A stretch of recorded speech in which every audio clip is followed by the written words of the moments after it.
What's up, guys? Bienvenue Ouais. au Mangeux de Puck podcast numéro 14. On a un invité assez spécial aujourd'hui, un ancien goaler de la LHJMQ qui a été repêché en NHL. Aujourd'hui, agent de joueur, Nick Riopel. Merci d'avoir accepté l'invitation. Puis, bonjour. Ouais, un grand merci. What's up, les boys?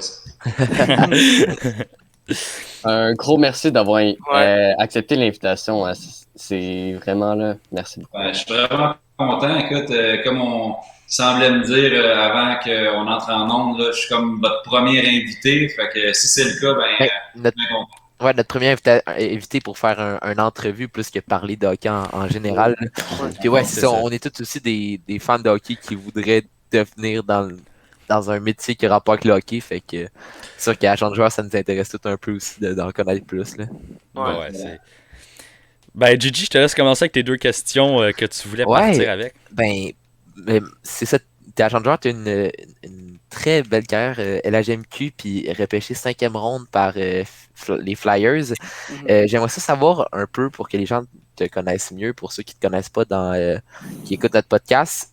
Comment t'as décidé d'être goaler, puis d'où ça vient, ce goût-là d'être goaler et non joueur de hockey à l'attaque ou à la défense? Ça vient quand j'étais quand même très jeune. C'est sûr qu'au début, comme la majorité des jeunes joueurs de hockey, ben, je voulais compter des buts. Donc, j'ai commencé à l'attaque. Puis, plus ça allait, plus que j'aimais scorer des buts, mais ça me titillait de m'en faire scorer aussi. Donc, j'ai décidé de me mettre à défense. Puis, le point tournant, ça a été vraiment là, à ma dernière année, novice A, j'avais déménagé, on était parti de Saint-Hyacinthe, on était arrivé à Belleuil, puis le gardien qui jouait dans mon équipe, à chaque fois qu'il se faisait compter, partait à pleurer, ça n'avait pas de bon sens. L'arbitre, il fallait quasiment qu'il attende qu'il finisse de pleurer avant de recommencer le jeu. En tout cas, La part des mouchoirs. C'est ça. J'ai dit, hey, l'année prochaine, c'est moi qui vais être goaler, puis je vais prendre ton spot. Puis là, au début, tu sais, comme ça a fait pas bien de vagues parce que personne ne croyait à ça. Puis finalement, même mon père était gardien de but. Il dit, t'es sûr que tu fais la bonne décision parce que c'est plus difficile que ça en a l'air. Puis finalement, je dis, oh ouais, je vais y aller. Puis écoute, j'ai eu un don, j'ai eu un plaisir fou à faire ça. Puis de Atom, Pee-wee, Bantam, Midget, Junior majeur, j'ai toujours eu beaucoup de succès. Puis c'est comme ça que j'ai débuté. Puis toi, est-ce que comparé à ton ancien goaler, t'as tout le temps été bon pour gérer ce stress-là de faire compter des buts? T'avais-tu besoin des mouchoirs ou non? Ouais, je te dirais qu'au lieu de pleurer, j'avais la fâcheuse manie de mettre mon bâton dans la bande. Quand mon père il me dit si t'arrêtes pas, je te le rentre dans. Fait que. C'est le 4e que tu payes dans le mois. Ça s'est arrêté là. Une bonne motivation pour pas péter plein de bâtons. Je pense qu'il y en a. Exactement. Tu sais, à cette heure, je suis parent, je sais combien que l'équipement vaut. Ouais. Donc, je trouvais des façons quand même de me fâcher, mais sans nécessairement à ce que mon équipement puisse écoper. Ouais, c'est très. Cette histoire-là était quand même très nice à entendre. C'est vrai. Mais à la place de ça, tu lances un gant sur le mur, ça fait Ouais. C'est sûr que, honnêtement, la première chose que je fais quand je m'étais scoré un but, c'est j'avais eu un conseil de ça d'un de mes coachs Bantam, c'est la première chose, réveille-toi tout de suite, puis lâche ton bâton sur le net, puis prends ta gourde d'eau. Ouais. Comme ça, le 5 secondes que tu vas prendre ton eau, puis que tu vas décanter, tu vas te revirer, puis la mise au jeu va être quasiment prête à mettre à terre. Fait que t'as pas le temps. Tu sais, exemple, Marc-André Fleury, lui, son truc, c'est d'aller toujours sur son côté bloqueur, aller jusqu'à la bande, revenir, essuyer sa peinture bleue, puis c'est le 5-10 secondes là, est déjà passé. Ok, ben il y a beaucoup de goalers aussi en Ligue nationale qui boivent leur eau juste après, puis on se demande tout le temps pourquoi, mais on vient de. Je pense à Jake Allen là, quand on. Ouais, il fait beaucoup. Il fait beaucoup, Jake Allen, quand il. Ben écoute, c'est une technique pour hausser le moral d'un goaler. Ben écoute, c'est une bonne technique, je trouve. Ça peut permettre d'oublier un mauvais passage. Ouais, ben c'est toute une question de routine. Tu sais, j'aime pas ça. Ouais, une routine. Tu sais, exact. On dit souvent des fois, les gardiens de but sont superstitieux. Moi, j'étais pas superstitieux, j'étais plus routinier. J'avais vraiment la même routine. L'heure que je me couchais, l'heure que je me levais, l'heure que je commençais à faire. L'heure que j'allais vers l'aréna, l'heure que je commençais à faire mes étirements, mes échauffements, l'heure que je commençais à m'habiller, tu sais, juste pour que même pendant le match, quand ça va bien ou moins bien, ben, tu es dans ta routine parce que tu sais que tu as une routine qui fonctionne. Dans mon cas, j'avais du succès dans la routine avec ce que je faisais. Puis j'ai gardé ça tout au long de ma carrière jusqu'à temps que je prenne ma retraite. Puis on en voit là, dans la Ligue nationale. Ceux qui sont le plus constants, habituellement, c'est ceux qui ont le plus de routine dans leur game. Ouais, moi aussi, c'est un peu ça. C'est un Gatorade blanc avant chaque match. Ouais, c'est différent. C'est pas la Mais même écoute, affaire. même en dehors de la glace, une routine, je pense que ça peut juste aider. Tu sais, c'est une habitude à prendre, je pense, pour n'importe quel joueur, même un attaquant, un défenseur, n'importe quelle position.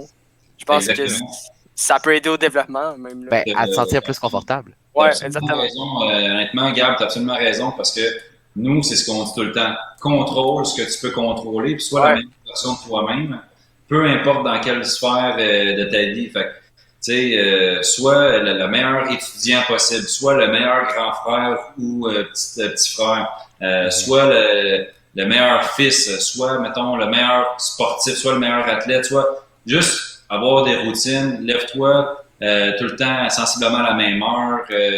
Fait que des bonnes habitudes qui vont justement amener une éthique de travail, puis vont emmener ça dans tes études, puis aussi sur la glace. Parce qu'on sait, c'est prouvé scientifiquement qu'une routine, ça l'aide. C'est pas juste quelque chose qu'on dit de même. Là. Il y a vraiment des grosses universités qui ont fait des études à propos de ça, puis ils ont confirmé que ça l'aidait pour beaucoup de points, surtout santé mentale. Deuxième question après ça, donc ça, c'est comment tu es devenu goaler.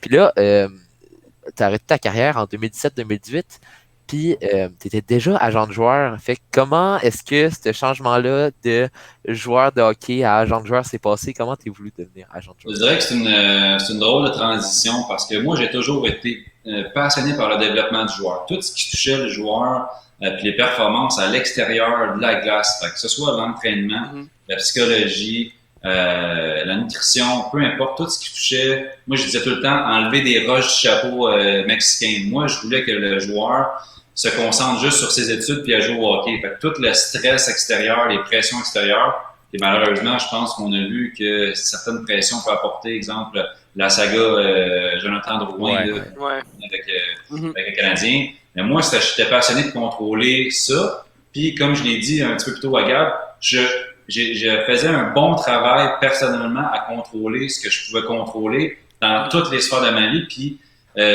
quand j'étais jeune prospect, j'ai été représenté très jeune à l'âge de 14 ans par une grosse firme au niveau de la Ligue nationale. Après ça, ben, j'ai été représenté jusqu'à peut-être 20 ans. J'ai décidé de faire un switch à 21 ans pour une plus grosse firme qui représente plusieurs joueurs de la Ligue nationale en pensant que leur nom, leur connexion allait peut-être m'apporter plus d'opportunités. Puis, dans les deux cas, j'ai vu des bonnes choses parce qu'ils ont du succès à un certain niveau. J'ai vu des moins bonnes choses parce que j'ai toujours la tendance de dire que dans les grosses agences, les joueurs sont catégorisés A, B, C. Tu sais, t'as tes A players, c'est plus des joueurs élites de Ligue nationale. T'as tes B, où c'est Bubble, Ligue américaine, Ligue nationale. Puis t'as tes C, où malheureusement, tu deals toujours des contrats mineurs, soit Ligue américaine, East Coast, puis les chances de revenir en haut sont plus minimes. Puis avec ça, malheureusement, on voit qu'il y a une baisse de service au niveau des agences, une baisse d'appréciation, une baisse. Puis moi, ben, j'étais comme pas nécessairement le A, j'étais un A plus jeune, puis après ça, j'ai descendu à B en début de carrière professionnelle, puis j'ai descendu à C là, vers milieu vingtaine, puis c'est là que j'ai décidé d'aller en Europe l'année du fameux l'accord de la Ligue nationale. Je savais que Quentin Gardien, ça allait vraiment me toucher. Donc, je dirais que vers 23-24 ans, il y a un de mes amis que son chum à lui était avocat, il a toujours voulu être agent de joueur. Puis on s'est liés d'amitié. Puis moi, il m'a toujours dit, Nick, puis maintenant c'est mon partner Étienne Lafleur qui est avec nous dans l'agence Propulsion. Il m'a dit, Nick, moi j'ai toujours pensé qu'il y a deux façons d'être agent de joueur, soit ancien joueur de hockey parce que tu as joué à la game, ou soit avocat à cause des conventions collectives puis des réglementations et tout. Ben, il dit, moi, j'étais pas super fort ces patins, fait que j'ai décidé d'aller prendre l'autre option. Fait que, mais ça a toujours été son rêve de vouloir faire ce qu'on fait aujourd'hui. Fait que, puis moi, j'avais le background côté plus joueur de hockey. Fait que c'est pour ça qu'au début, on a testé le marché. Je me suis occupé de beaucoup d'écoles de gardiens de but toute ma carrière, mais quand je suis sorti des Jet 3 des Gaulois, ben, je m'occupais l'été des Gaulois. Quand je suis sorti du junior majeur, je donnais mon opinion sur certains gardiens de but des Wildcats de Moncton. Donc, j'ai tout le temps gardé un lien très fort là. Okay. J'ai fait beaucoup d'écoles de hockey. Puis, ben, il y a des gardiens qui n'avaient pas de représentation, qui se demandaient « Hey, Nick, j'ai des appels des Olympiques de Gatineau, je l'appelle des Vultures d'Armandville, comme qu'est-ce que je dis, qu'est-ce que je fais? » Puis moi, ben, j'avais eu une très grosse carrière au niveau de la LHMQ. Je les ai aidés. Ça a fait en sorte que, puis au lieu d'être sorti 5e ronde, ils sont sortis 2e ronde. Puis au début, c'était jamais dans l'idée de devenir agent, mais plus consultant, conseiller. Tu sais, j'avais 24 ans, puis je savais que j'avais encore une carrière au moins jusqu'à 30 ans. Ouais. Ben, ça s'est juste développé plus vite que prévu parce que quand j'étais 3 ans en Europe, je te dirais que un des premiers clients que j'ai eu, c'est Alex Dubo, qui a été un des excellents gardiens de but de la GMQ. Il avait 20 ans, puis il jouait pour les Wildcats depuis 3 ans. Moi, j'avais connu des succès là-bas. Puis il m'a appelé, il m'a dit « Nick, j'ai besoin d'un mentor. J'ai besoin de quelqu'un qui l'a vécu, la pression, qui a joué 20 ans, qui a gagné. Puis j'aimerais ça que tu me représentes, c'est un grand nom, mais que tu sois mon mentor. » Bon, perfect. Fait que j'ai commencé avec Alex la dernière année que j'étais en Europe, en France.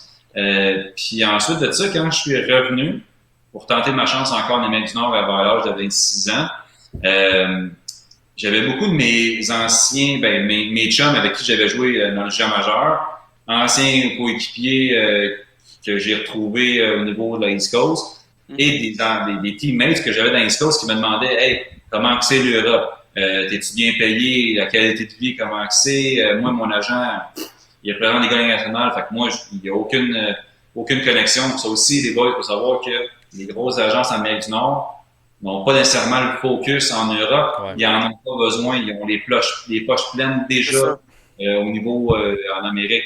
Donc, moi, j'ai vu que je pouvais prendre ces joueurs, on va appeler ça ces C, des joueurs C, et me les mettre à moi comme les A pour commencer à me faire un nom.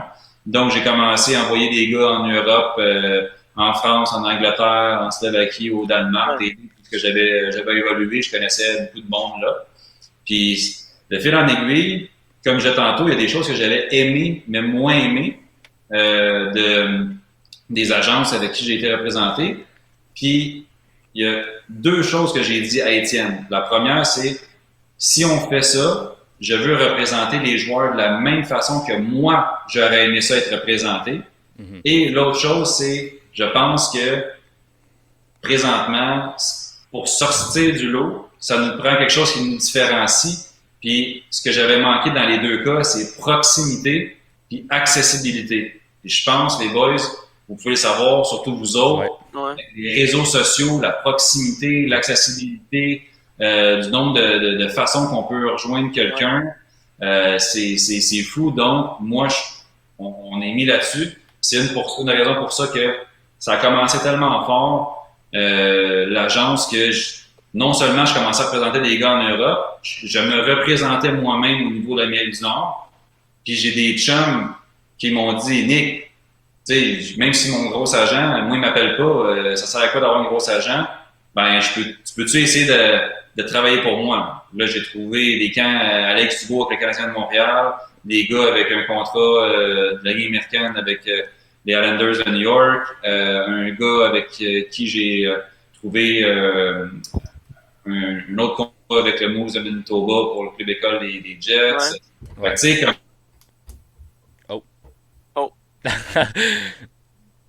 Et comme je jouais contre mes joueurs au niveau professionnel, puis comme un conflit d'intérêt qui se créait, mais j'ai toujours eu un grand respect des dirigeants de la Ligue nationale, de la Ligue américaine, parce qu'ils savaient que j'avais une éthique de travail, je faisais ça pour les bonnes raisons, puis que quand c'était temps de business, les joueurs, je les arrêtais, puis s'ils scoraient, c'était pas parce que j'ai fait exprès, c'était vraiment juste parce que tu travaillais fort.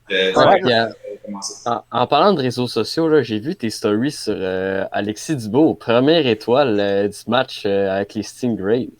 Ouais, exactement. Avec Alex, lui, un gars qui a dominé le junior majeur, gagnant de la Coupe Memorial. Si on se souvient, chez Williams, vous étiez très jeune dans ce temps-là.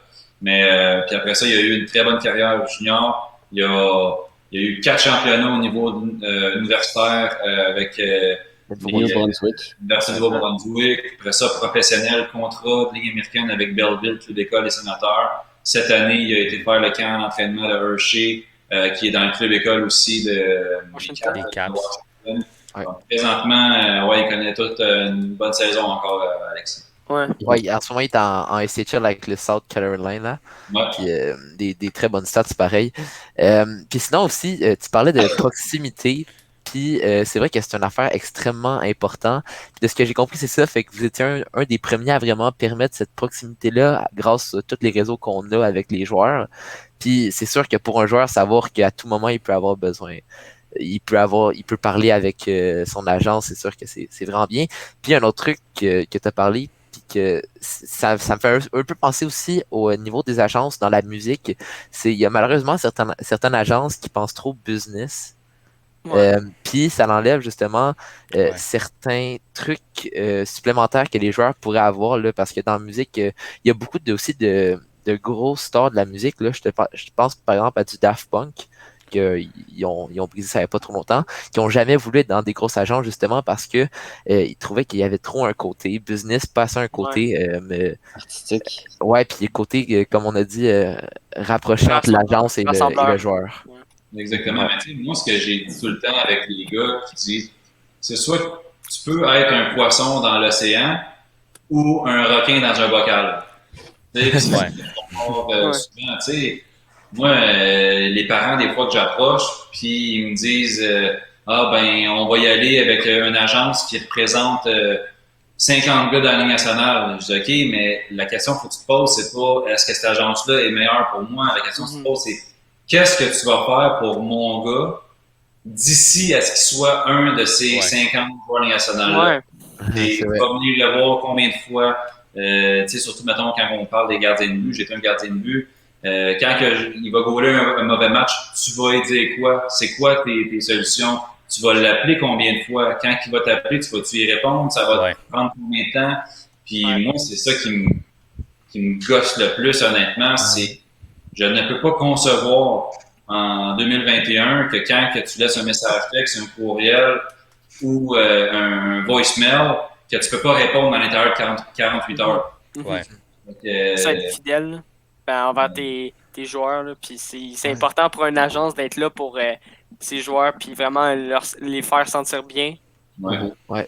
Mais c'est un peu comme si je prends par exemple un coach de hockey comme moi, c'est sûr que j'ai jamais joué à des haut level, là, je suis Bantam B. Même à ça, on va dire que je fais un mauvais match.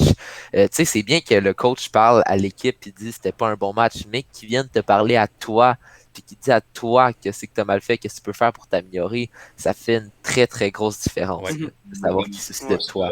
C'est pour ça que nous, il a toujours été, au lieu d'y aller comme en volume, on y a été plus en qualité. C'est sûr que au début, il a fallu que je me fasse un nom, il a fallu qu'Étienne et moi, on commence en quelque part. Puis une chose que je voulais pas faire, c'est de commencer, mettons, avec 5 à 10 joueurs, puis que 2-3 ans après avoir eu du succès, ben les 5 et 10 joueurs qui vaut plus la peine ou moins la peine, ben pouf, je voulais pas, moi, ce système de ABC là. Parce que des fois, je parlais à un gars qui a au-dessus de 300 matchs en Ligue américaine cette semaine, puis on est en train de discuter ensemble pour potentiellement travailler ensemble. Puis, j'ai dit, malheureusement, tu saches que tu ne seras pas le plus important chez nous. Puis, il regarde le site Internet, il regarde c'est qui le plus important. Ben, j'ai dit, vous êtes tous importants. J'accorde autant d'importance aux gars de la Ligue américaine, aux gars qui signé dans le KHL, aux gars qui jouent Bantam, que le gars qui joue junior majeur. C'est ça, j'en accorde autant. Autant sur les réseaux sociaux, j'accorde autant de reconnaissance aux gars, peu importe le niveau, parce que je sens que c'est ça. Moi, j'ai toujours dit, je veux représenter les joueurs comme si, comme j'avais été représenté. Donc, il y a des moments que j'ai pas été tout le temps le top, hein, mais si j'ai décidé de travailler avec un joueur, c'est parce que je pense qu'il y a un certain talent. Puis non, faut pas penser que si le joueur n'a pas de potentiel NHL, il est aux poubelles. En Europe, j'ai vécu une très belle vie en Europe. Puis il y en a qui jouent dans la Ligue américaine, qui sont payés des 2, 3, 400 000, qui font une très belle vie aussi. Fait que, tu sais, des fois, c'est sûr que Faut s'intéresser à d'autres choses. L'opportunité d'en représenter 30, puis faire 3 millions, ou t'en représentes un pour 3 millions, mais je suis pas capable non plus. Là. Je sais que je vais en prendre un parce que beaucoup moins de charge de travail, puis beaucoup plus de temps pour donner de service. Exactement. Ouais, mais la manière dont marche ton agence, là, ça doit faire des heureux. C'est une des raisons qui pousse les joueurs à aller vers toi? Ben, je te dirais que il y a aussi le fait que oui, je fais ces reconnaissances et réseaux sociaux. Dans un temps normal, en dehors de la pandémie, dans un aréna, je suis dans un aréna, les pieds dans l'aréna, entre 175 puis 250 fois. Fait que j'ai joué environ là, 175 à 250 matchs par année d'aréna. Puis ça, je peux faire du badminton, midget, junior majeur, universitaire, Ligue américaine, East Coast, Ligue nationale. Fait que, tu sais, j'envoie des games. Fait que les gars, là, ils voient le manteau noir avec l'épée pour la propulsion, puis ils voient comme j'ai mon livre de scouting, puis ils voient, tu sais, le monde ne veut pas, puis aussi les parents. Tu sais, tout le temps, l'œil, il est tout le temps là, il est tout le temps là, tu sais. Dans une aréna Bantam, là, il n'y a pas 3000 personnes. C'est ça. De 25, là, puis tu sais c'est qui est là. Là. Fait que c'est pour ça que je pense que, ça a été ça. Je suis très, très proche, très présent. Mais l'autre chose, c'est que vous avez joué dans des sports, c'est pas nécessairement le hockey. En moment de la journée, en moment d'une saison, les gars, vous allez vous rassembler alentour d'un lunch, vous allez sortir quelque part, vous allez vous parler, surtout les professionnels. C'est quoi tu fais comme salaire? Hey, c'est quoi qui est ton agent? Hey, qui est au téléphone? Ah, excuse-moi, c'est mon agent, toi. Ah, moi, man, ça m'a fait 3 mois qu'il m'a pas appelé. Je sais pas comment ça. On appelle ça en anglais du locker room talk. Tu sais, du bouche à oreille. Exactement. Puis ça a fait que, au début, nous, on voulait se minimiser à recruter, à ajouter 3 joueurs, à recruter 3 joueurs. Mais ça a fait que ça allait exploser à un moment donné parce que les 2-3 gars que j'ai envoyés en Europe ou que je représentais, ils étaient tellement satisfaits du service comparativement à ce qu'il y avait dans leur grosse agence, parce qu'il y avait ce qu'ils avaient besoin, eux autres, là. C'est pas des gars qui faisaient ses taxes, puis c'est pas ça, là. Le gars qui avait besoin, il avait besoin de feedback, il avait besoin d'être présent, d'être là quand ça fait 7 games que t'es scratch, d'être là quand ça va bien. Puis ça a fait que, t'en parles à tes chambres, 2-3, là, ce que je communique, puis là, juste par mes réseaux sociaux, puis le bouche-à-oreille, je suis obligé, je vous dirais, à chaque mois de refuser une dizaine de joueurs ou de parents qui voudraient que je travaille pour eux autres, mais malheureusement, il faut que je sois fidèle à ce que j'ai dit dès le début. Si j'en représente 100, impossible, si tu fais ta job comme du monde, tu peux pas. Mais faut plaire à tout le monde. Mais tu penses-tu rajouter des agents dans ton agence un jour pour subvenir à plus de joueurs? Oui. La seule affaire là-dedans, Danick, c'est que je suis très demandant envers moi-même. Puis je demande aussi beaucoup des autres. Ouais. Tu sais, quand quelqu'un il me vend moi je travaille fort. Le moi je travaille fort, il est différent à plusieurs niveaux. Moi, je me fais une fierté de dire qu'il n'y en a pas beaucoup qui met autant d'heures ou qui ont une éthique de travail aussi élevée que la mienne. Tu sais, c'est ça. Quand t'engages, il faut que tu fasses très attention. Puis aussi, je te mentirais pas que moi, quand j'étais joueur de hockey, j'avais une belle qualité de vie. Là, maintenant, agent de joueur, je pense que vous le savez, les boys, t'es payé à la commission des contrats pro. Même si j'avais 150 joueurs au niveau de la LHGMQ, ça ne m'apporte 0 plus une barre. J'ai des loyers, j'ai un loyer à payer, j'ai une maison, j'ai mon char, j'ai ma famille. Fait qu'il faut que je mette de l'argent sur la table. Donc, si, mettons, on va dire, je me fais 60 000, je suis prêt de me prendre 20 000 puis de donner ça à quelqu'un d'autre pour qu'il m'aide. Là, à un moment donné, c'est des choses qu'éventuellement, on va devoir penser. Présentement actuel, je me sens capable de livrer la marchandise, capable de le faire avec Étienne qui est avocat à temps plein, donc lui aussi est capable de vivre aussi ailleurs que l'agence. Mais éventuellement, c'est sûr que ça va être une question qu'il va falloir se poser. Ouais. Ouais. Puis justement, il y a une affaire que j'ai beaucoup aimé quand qu'est-ce que tu as dit, c'est avec ton partner Étienne, vous avez deux mentalités différentes, un d'ancien joueur puis un qui a fait les études puis tout. Je pense que ça peut être un bon ajout à une agence comme ça, d'avoir deux mentalités différentes qui ont peut-être des idées différentes aussi. Ouais, exactement. Puis, faut pas oublier que c'est pas parce que t'es, tu sais, joueur de hockey, là, c'est beau, là, mais t'es pas docteur, là. Comment-tu? Ouais. Fait que, c'est pour ça que lui aussi, il a eu ses challenges. Puis ça, vous allez les avoir aussi, puisque vous êtes des étudiants, mais, Ouais. tu sais, d'être un avocat, d'avoir beaucoup d'études, de faire le barreau, de couler sa première fois le barreau, de recommencer, de faire ta barouette des productions écrites de 45 pages, tu sais, c'est un autre, ça, charge de travail, puis lui aussi était très demandant, tu sais, les avocats, c'est rare que ça travaille du 8 à 4, hein, fait que des fois, je l'appelle à 7 heures, il est au bureau, je l'appelle le samedi à 10 heures, il est au bureau, tu sais, ça aussi, ça demande justement une éthique de travail, une routine, fait que c'est pour ça que je pense que on peut voir des choses différemment. Moi, c'est sûr que j'ai vécu ce qui se passe entre quatre murs. Ouais. Je le sais ce que ça fait à 16 ans d'être loin de sa famille au Nouveau-Brunswick, puis de pas aimer la bouffe de la pension, puis que les deux enfants, ils veulent tout le temps que tu joues avec eux, mais toi, ça te tente d'avoir la paix, puis que le coach parle en anglais, tu comprends-tu? Fait que, mais une chose qu'Étienne ne sait pas. De l'autre côté, il y a des choses que lui sait contractuellement avec certaines lois que moi, ben, écoute, c'est pas nécessairement tout mon chapeau, tu sais, fait que c'est pour ça que je pense que c'est un très bon mix. Autant que je ne crois pas que, mettons, un bureau d'avocat pourrait servir mieux. Mettons, tu prends 5 avocats puis tu dis oui, on part une agence. Je pense qu'il va manquer quelque chose. À l'inverse, je pense que tu as 5 joueurs de hockey qui n'ont pas nécessairement d'études, ça va manquer quelque chose aussi. Ouais. Fait que, C'est un bon équilibre. Vous vous complétez parfaitement. Ah ouais, exact. Ouais, c'est ça. Puis tant qu'à parler de ça, toi, on va dire qu'il y a quelqu'un qui nous écoute là, qui veut se lancer puis avoir son agence. Ça serait quoi les conseils puis les dangers que tu lui dirais avant qu'il commence ça puis pour qu'il puisse partir? Moi, c'est pas la première fois que je me fais poser cette question-là. Puis à chaque fois, puis plus que j'ai réfléchi, c'est exactement comme évaluer un joueur de hockey. Ouais. Fait que moi, quand j'évalue un joueur de hockey, savoir son niveau, son potentiel, c'est tout le temps la première chose là, c'est son compete level, son niveau de compétition. Ouais. Ton éthique de travail, là, si ton éthique de travail est pas optimale, tu vas te faire manger dans ce marché d'agents-là.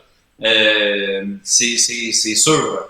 Ça, c'est la première chose. Il faut que tu aies une éthique de travail irréprochable. Il faut que tu sois prêt à mettre beaucoup d'heures dans cette business-là.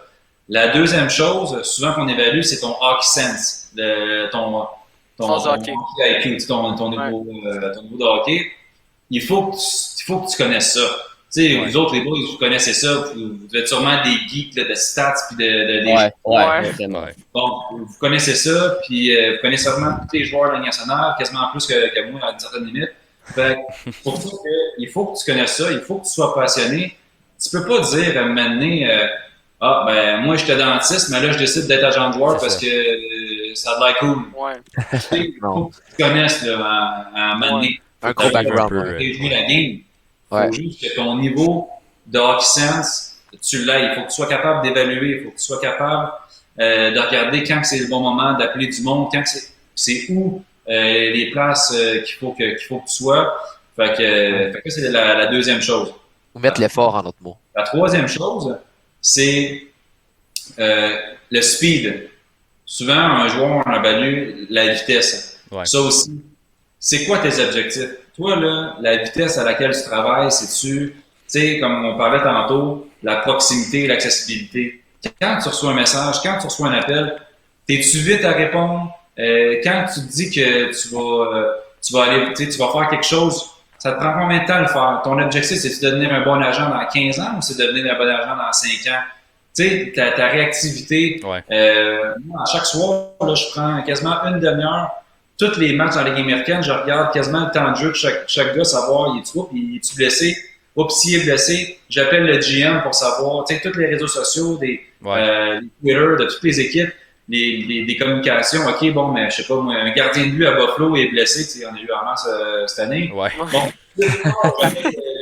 le GM, 5 minutes après, hey, as-tu besoin d'un gardien de but au niveau de la Ligue américaine? Moi, mon gars dans East Coast, Alex Dubois, fait super bien ça. C'est ça la rapidité aussi de discussion, Ouais. de être tout le temps tu sois un peu one step ahead en avant de la parade. Ah ouais, c'est ça. La quatrième chose qu'on évalue sur un joueur, les skills. Les skills. Trouve-toi un skills qui va te différencier des autres. Est-ce que ça va être, pour moi, mettons, les réseaux sociaux, je suis bon là-dedans. J'ai Facebook, LinkedIn, Twitter, Instagram. J'essaie de viser le plus de monde possible. Puis, je communique, tu sais, comme, mettons, j'ai plus de scouts au niveau de Twitter. J'ai plus de GM au niveau de LinkedIn. J'ai plus de jeunes, les joueurs Instagram. J'ai plus de, tu sais, fait que c'est vraiment comme varié. Mais il y en a que, tu sais, c'est les stats avancées. Tu sais, toi, ton skill, c'est-tu les stats avancées? Toi, ton skill, c'est-tu de rédiger des contrats? C'est-tu de bien parler au téléphone? T'es-tu meilleur au téléphone, toi? Ou t'as de la misère à pitonner un texto? C'est ça que, trouve-toi un skill qui va te permettre de te différencier. C'est ça que les gens s'accrochent à toi, puis il y a quelque chose de différent. Là. Puis c'est sûr que si on sait par exemple que tu es meilleur en appel qu'en texto, faut que tu te focalises sur le plus d'appels possible. Ouais. Tu vas gagner ta force dans le fond. C'est ça. La dernière chose, honnêtement, c'est la constance.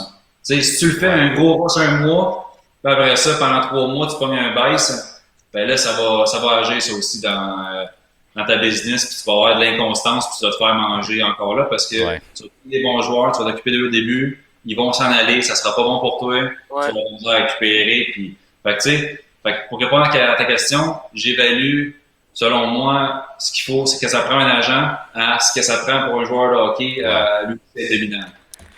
Fait que pour toi, par exemple, ça doit être difficile de prendre 1-2 semaines de congé puis de vraiment pas toucher à ça, c'est presque impossible. Ou tu peux le faire? C'est impossible parce que les gars jouent le vendredi, bien souvent le samedi, donc tu veux regarder toutes les stats, tu veux leur donner de la reconnaissance sur les réseaux sociaux. Quand tu vois que y a, mettons un joueur, là présentement, c'est ma grosse période de rush pour les contrats en Europe. Tu vas avoir là, 10 joueurs par jour qui m'appellent ou qui me textent. Puis Nick, tu sais, nouvelle? Puis Nick, tu trouves un contrat? Tu sais, là, moi, ma femme, mon enfant, puis là, ma femme est enceinte. Là, on sait pas où on s'en va dans 2 mois. Tu sais, ça aussi, là, faut que tu le sécurises, faut que tu continues à y parler. Puis toi, de l'autre bord, tu te couches en disant, OK, moi, faut que je trouve une job, là, pas... tu sais, c'est trouve une job là, d'ici 2 mois. Là. Fait que sûr que c'est plus difficile, mettons, de ce côté-là, mais on réussit quand même à faire un bon travail. Mais je te dirais qu'il n'y a pas. J'essaie de prendre des temps de congé, mais c'est très difficile parce qu'il faut tout le temps que tu sois en avant. Tu sais, il y a le nombre d'agents qui compétitionnent avec le nombre de joueurs dans le monde. Tu sais, moi, je suis dans le monde. Je suis pas juste. J'avais pas trouvé une invitation au camp junior majeur. Là. C'est comme, j'ai trouvé un contrat d'un petit Québécois. Bien souvent, en Slovaquie, en Allemagne, en Suède, ben. C'est ça. La même chose, le gars en Finlande va aller jouer en Suède, le gars en Allemagne va aller jouer en Suisse, tu sais. Fait que c'est ça qui est difficile aussi.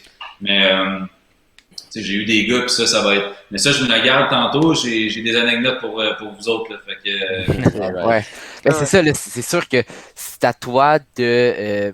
Je vais pas dire de merde sur ce mot-là, mais à s'acclimatiser, si je peux dire ça de même, aux joueurs et non aux joueurs de le faire. Fait que c'est sûr qu'il faut tout le temps être le plus disponible possible. Puis, si on continue là-dessus, ton agence, là, genre, représente combien de joueurs en ce moment? Là?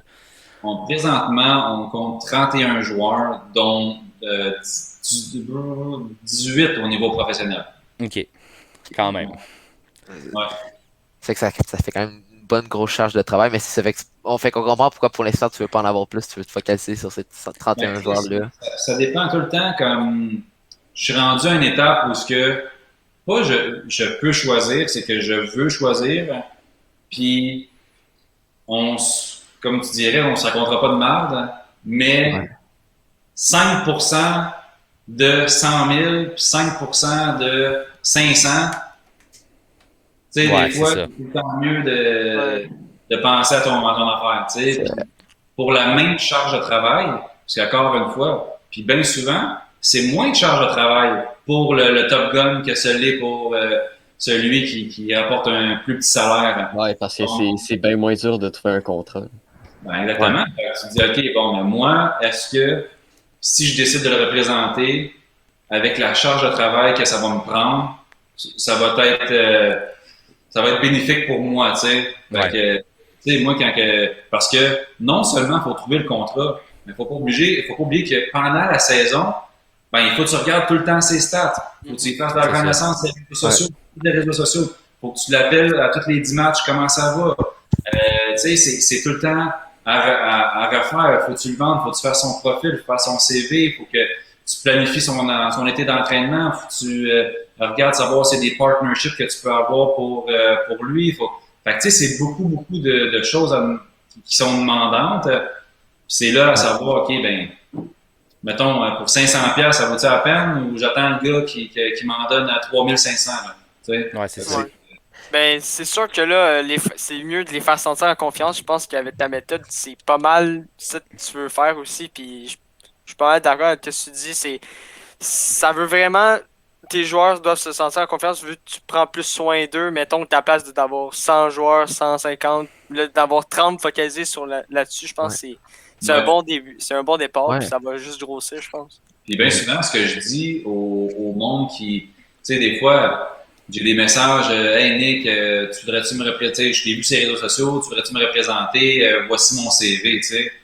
Puis des fois, c'est pas contre eux autres, tu sais, mais j'aime mieux être honnête, puis c'est ce que je leur ai dit soit dans le message, des fois je prends le temps de les appeler, je dis, regarde, c'est absolument rien contre toi. Mais moi, j'ai toujours dit, le joueur que je vais représenter, je veux le représenter de la même façon que moi, j'aurais aimé être représenté. Puis si je me sens pas capable de le faire pour toi, puis que de ton côté, tu t'entraînes comme un débile, puis que dans ta tête, puis tu parles à ta famille, tes parents, ah ouais, je suis représenté par Nick Riopel, puis on me trouve un contrat, mais que moi, je sais qu'à chaque soir, ton dossier est en dessous de la pile, puis que je fais rien pendant peut-être un mois, c'est pas moi que je veux pas devenir ça. Fait que j'aime aussi bien te dire, regarde, on n'est pas le bon fit. Puis, il est mieux de trouver quelqu'un que tu vas être sa priorité, que moi qui va te laisser entendre que je vais te trouver un contrat, tu sais. Ouais. C'est ça, la franchise de dire la vérité, c'est sûr, c'est extrêmement important. Puis sinon, est-ce que on va dire qu'au début de ta carrière d'agent, est-ce qu'il y a un truc que tu t'attendais pas, quelque chose qui t'a choqué, quelque chose que tu n'avais pas prévu nécessairement en tant qu'agent de joueur? Peut-être qu'il y a une idée en tête. Il y a une des choses que je trouve décevante, puis même des fois encore aujourd'hui, parce que tu travailles dans un monde de hockey. Fait que tu sois GM, scout, que tu sois coach, peu importe le niveau, il faut pas oublier là, que on est tous pareils. On a toutes la même passion. Là. C'est ça. Okay. Ça reste une business, je comprends ça. Mais prends-toi pas pour le premier ministre des États-Unis parce que tu es GM d'une équipe nationale ou parce que tu es coach tabarouette d'une équipe de la East Coast ou que tu es rendu coach midget 3. Là. Tu me parlais au niveau Bantam, puis là, tu es rendu coach midget 3, puis là, tu es comme... le meilleur, c'est ça. Ah ouais. C'est juste pas ce que je trouve décevant, parce que je pensais au début, c'est de dire, hey, oui, c'était intimidant, tu sais. Mais à un moment donné, là, on parle de hockey, là, dude, on parle pas d'une opération cœur ouvert. Là, c'est ça. C'est plus pour ça que, mais si tu savais le nombre de personnes qui répondent pas, puis là, tu te dis, il ferait la même chose à Pat Brisson s'il l'avait sur son téléphone, tu sais. Puis là, plus des affaires de même qui sont des fois décevantes, puis là, ben, tu restes calme, tu grindes, tu commences à avoir des plus gros clients, puis là, après ça, c'est eux autres qui t'appellent, puis là, tu commences à avoir la ligne d'amitié. C'est ça. Ouais, c'est comme tu prends par exemple moi qui. Ben, encore une fois, je l'ai dit, je suis Bantam Bay, let's go. Ben parfois, tu sais, on va dire, peu importe, tu vas jouer à la patinoire, puis là, il y a comme du 3A midget, puis là, ils te calculent pas parce que t'es Bantam Bay, puis là, t'es comme Colin, on joue au hockey, les gars, là. C'est pas grave que le level, on joue dehors, puis on fait le game ensemble. Si on sort un peu de ta carrière, ton agence, puis on rentre dans ta carrière d'hockey, de joueur. Comment c'est d'être repêché en NHL? Tu sais, comme, c'est quoi le sentiment puis tout ça quand t'entends ton nom au micro là, des Flyers? Ben écoute, les boys, ça, c'est une histoire qui va graver à ma mémoire pendant longtemps, puis ça s'est pas déroulé comme je l'avais prévu, certainement pas. Moi, j'étais un joueur de première ronde des Wildcats de Moncton au niveau junior, premier gardien de but ici. J'avais connu une très bonne saison à 17 ans, mon premier match, 50 saves, joueur au Canada, première fin de semaine, tu sais, j'avais comme... Puis là, maintenant, il y a un reporter qui s'en vient à Noël. Il me dit à 17 ans, Nick, comment ça te fait d'être listé sur la liste de centrale de la Ligue nationale en deuxième ronde? Je dis, quoi tu parles? Fait que, tu sais, j'avais aucune conscience que c'était mon draft national. Fait que, ben, il dit, ouais, t'es listé dans les 5 meilleurs goalers au monde, là, puis deuxième ronde. Puis là, ça m'avait fucké mon mindset. J'étais comme, oh mon Ouais, ça sort de la game, là. Tu sais, il faut que j'arrête les études, il faut que je me concentre sur mon draft national, puis ça n'a tellement pas rapport. Le pire, c'est que tu fais juste penser à ça, puis tu overthink, tu penses beaucoup trop à ça, au lieu de t'amuser. Puis j'avais pas connu des bons playoffs, mais en tout cas, j'avais connu une bonne saison recrue, j'avais été nommé recrue de mon équipe des Wildcats, puis ça avait bien été. Puis tu sais, en plus de ça, moi, mon premier draft était à Columbus. Ouais. J'avais fait les testing combine. Tu sais, les techniques-là se trouvent à Buffalo. C'est à Toronto qu'ils se trouvent, à Buffalo? C'est à Buffalo. C'est à Buffalo. L'année passée, ouais. Moi, dans mon temps, c'était à Toronto. Les combines étaient à Toronto. Puis j'avais été interviewé par, écoute, une vingtaine d'équipes dans la Ligue nationale. Puis même, tu sais, je me souviens, puis ça, je le dis souvent, les Panthers de la Floride au combine. Mais ils sont quasiment 20 autour de la table, toi t'es tout seul là. Puis tu sais, il dit, hey, nous autres, Nick, on t'aime beaucoup là. Puis on a 3 pics en 4e ronde. C'est sûr que si tu te rends jusqu'à là, t'es un de ces pics-là, c'est sûr. Okay. Ah ben tabarouette, mon gars, good, je suis content. J'avais fait des bons tests physiques combine, tout. Puis avant le draft, j'arrive à Columbus, mettons le draft est un mercredi, j'arrive à Columbus un mardi. Là, mon agent m'appelle et me dit, Nick, il faut se rendre au bureau du draft parce que tu as un billet de télévision. Ils veulent que tu t'assises à cette rangée-là, à ce siège-là. D'un coup que tu es repêché première ronde, ils veulent te pointer direct. Hey, mon gars, j'étais comme good. Fait que là, le jeudi soir, je disais à mon père, j'ai fait en fin de semaine, là, on va avoir une casquette et un chandail national, ça va être incroyable. Le premier ronde, le vendredi, bon, pas drafté. Pas pire. Deuxième, troisième, 4e ronde, je me dis, ça y est, mon gars, les Panthers de la Floride, pas drafté. 5e ronde, pas drafté. Là, tu commences à penser. 6e ronde, pas drafté. Là, tu vois, là, 7e ronde, pif. Là, m'amener, le Moncton Wildcats a dit, Detroit are proud to select from Moncton Wildcats. Là, tu dis, oh yeah, ça y est. Cameron, là, c'est mon coéquipier. J'étais comme, sacrifice. Et finalement, j'ai sauté à la fin, il a été le dernier de la draft. J'ai pas été drafté, ça a été une déception énorme pour moi. L'année d'après, je rentre à 18. Je pensais que mon rêve était fini d'atteindre national. À 18 ans, on a une équipe, on fait pas les playoffs, mais j'ai réussi quand même à être invité au game Canada Subway, le Canada-Russie, que j'ai partagé avec Jonathan Bernier. Que j'ai appris à connaître là-bas. Lui, il venait d'arriver de LA, tu sais, de jours avant. Fait que, puis, j'avais été établi par une couple d'équipes, j'étais listé 6-7e ronde. Le draft était à Ottawa, puis j'ai dit à mon père, regarde, on va y aller, juste moi puis toi, puis à la limite, si ça arrive, on va être content, puis si ça arrive pas, ben, c'est pas grave, là, c'est 2h30 de route. Finalement, pas drafté. Je fais une école de hockey avec Franz Jean, qui était mon coach gardien de but à Moncton, qui est maintenant coach gardien de but depuis 10 ans avec le Lightning. Ils ont meilleur chum, c'était Roland Melançon. Il était aussi coach canadien avant. Et quand Super Brossard, je fais juste un démo. Tu sais, je fais des exercices, un an. Là, un moment donné, Roland Melançon fait une présentation devant tout le monde, devant les jeunes d'école de hockey, puis il me dit, tu sais, il dit, les boys, aujourd'hui, c'est une leçon qu'on doit apprendre. Quand tu travailles fort dans la vie, puis quand tu es résilient, puis il y a des bonnes choses qui arrivent pour toi. Fait qu'il dit, dorénavant, dès demain, Votre coach des gardiens de but, Nicolas Riappel, va participer au camp d'entraînement du Canadien de Montréal. Tu sais, le camp de développement à Brossard. Là, j'étais comme, OK, qu'est-ce qui se passe? Fait que là, le lendemain, ben, je prends mon stock, je drive à Brossard. Là, j'arrive, Carey Price, Alak, Piquet Souben. Là, je me dis, oh my God, OK, je suis rendu là, tu sais. Ouais. Puis finalement, cette partie-là, je vais la garder encore comme anecdote, là, le tremplin de ça. Mais finalement, je connais une année de rêve à 19 ans.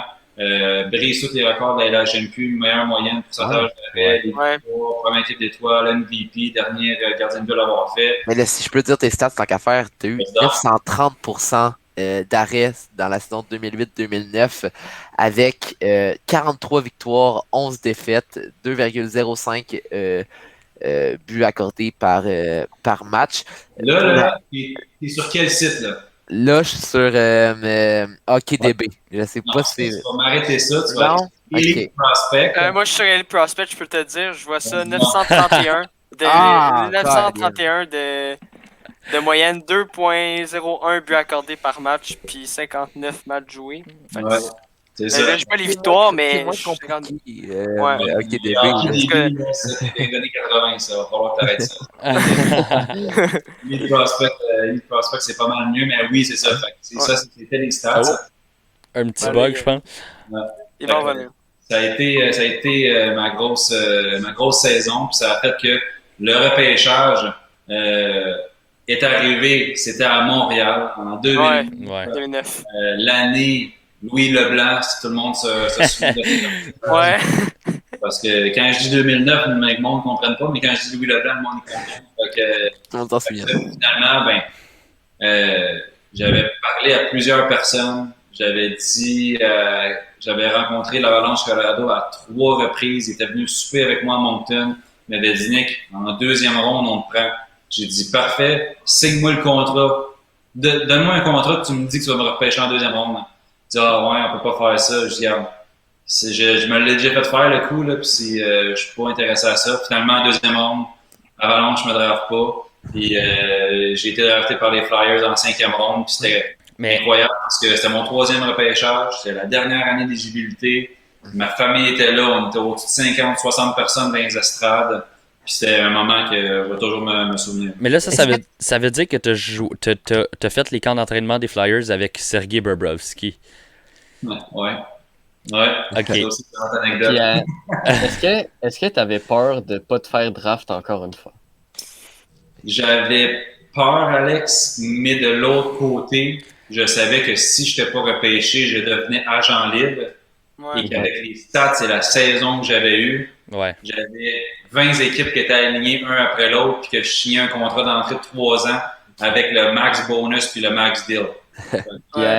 Est-ce que avant de draft, avant de draft, tu avais une équipe favorite que tu voulais absolument te faire repêcher ou tu allais avec c'est eux, alright?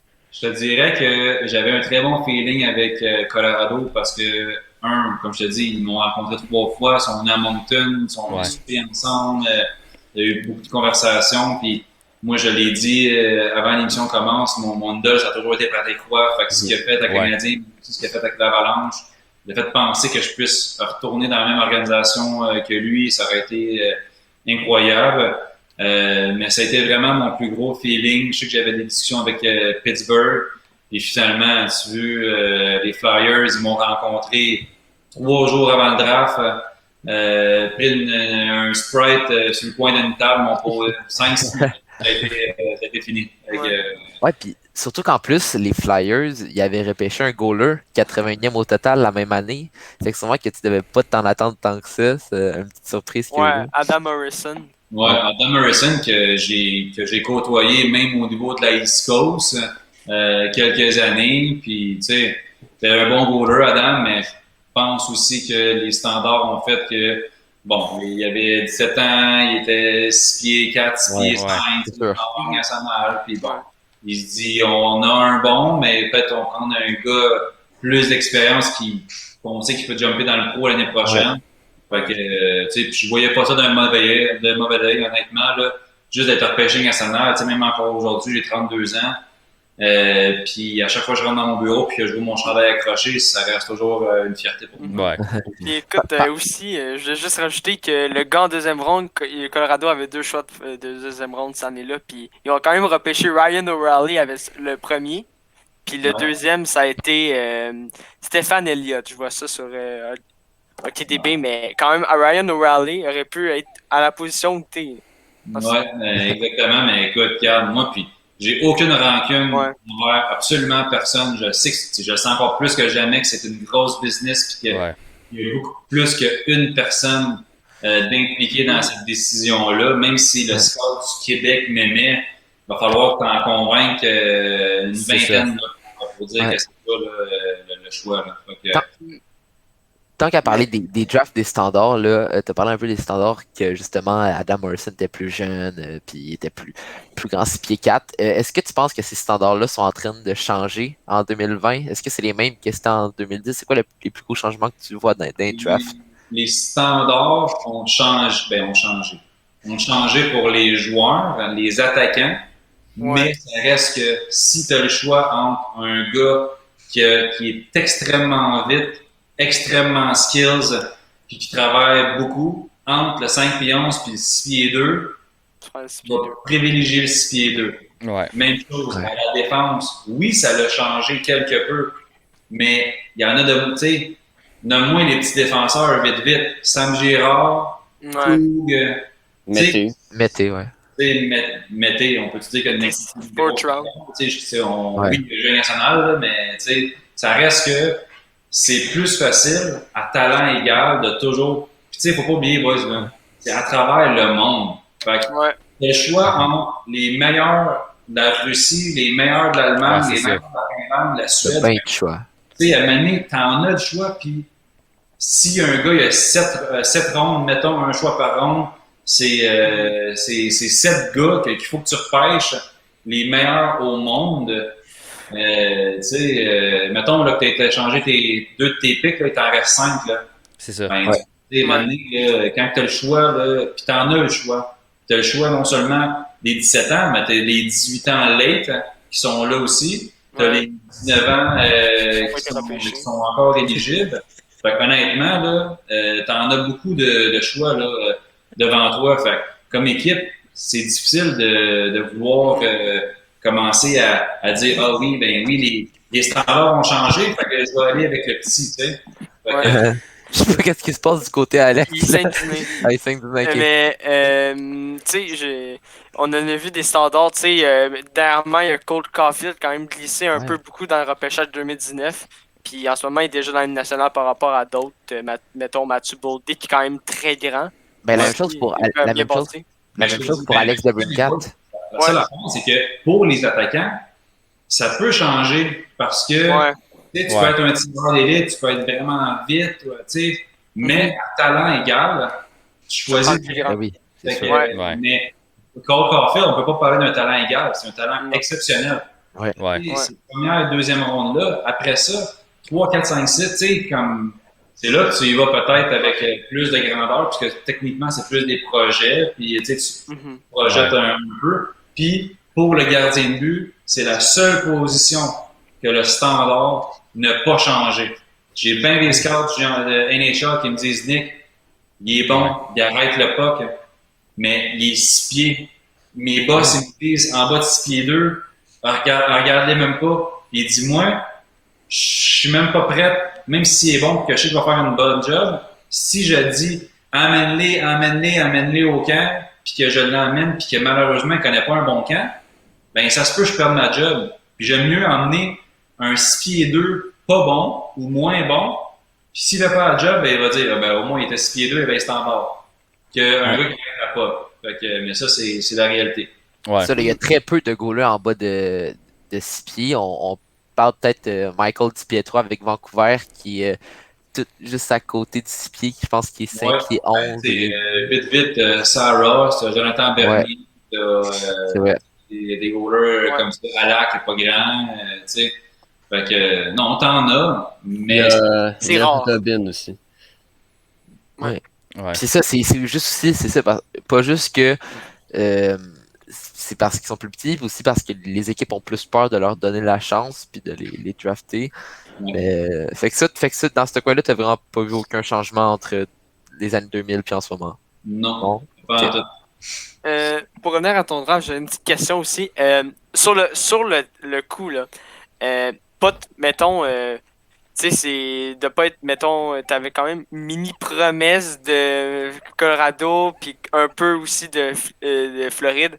Ça fait quoi sur le coup de dire, ils m'ont dit quoi, mais ça c'est pas arrivé. Ça fait quoi aux Ouais, joueurs? ça fait juste, ça t'amène l'expérience, ça t'amène que des fois la parole, des fois t'es mieux de passer aux actes, hein. Tu sais, c'est plus ça, mais c'est des choses que ça reste que t'es un numéro.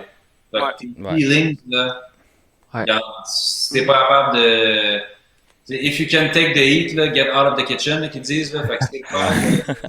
Ouais. Comme votant, là. Fait que c'est pour ça, de la pression, tu vas toujours en avoir, puis t'es un numéro, puis regarde, on le connaît encore dans le Ligue nationale, la pression, des fois, ce que ça peut faire, puis les pourparlers, puis oui, je te le jure, puis tu sais, fait que regarde, c'est pas, j'ai pris ça dur au début. Je dirais pas que la première fois que c'est m'est Ouais, arrivé, c'est ça. tu sais, le premier choix des Panthers, à mon premier draft, je me dis, bon, OK, il en reste deux.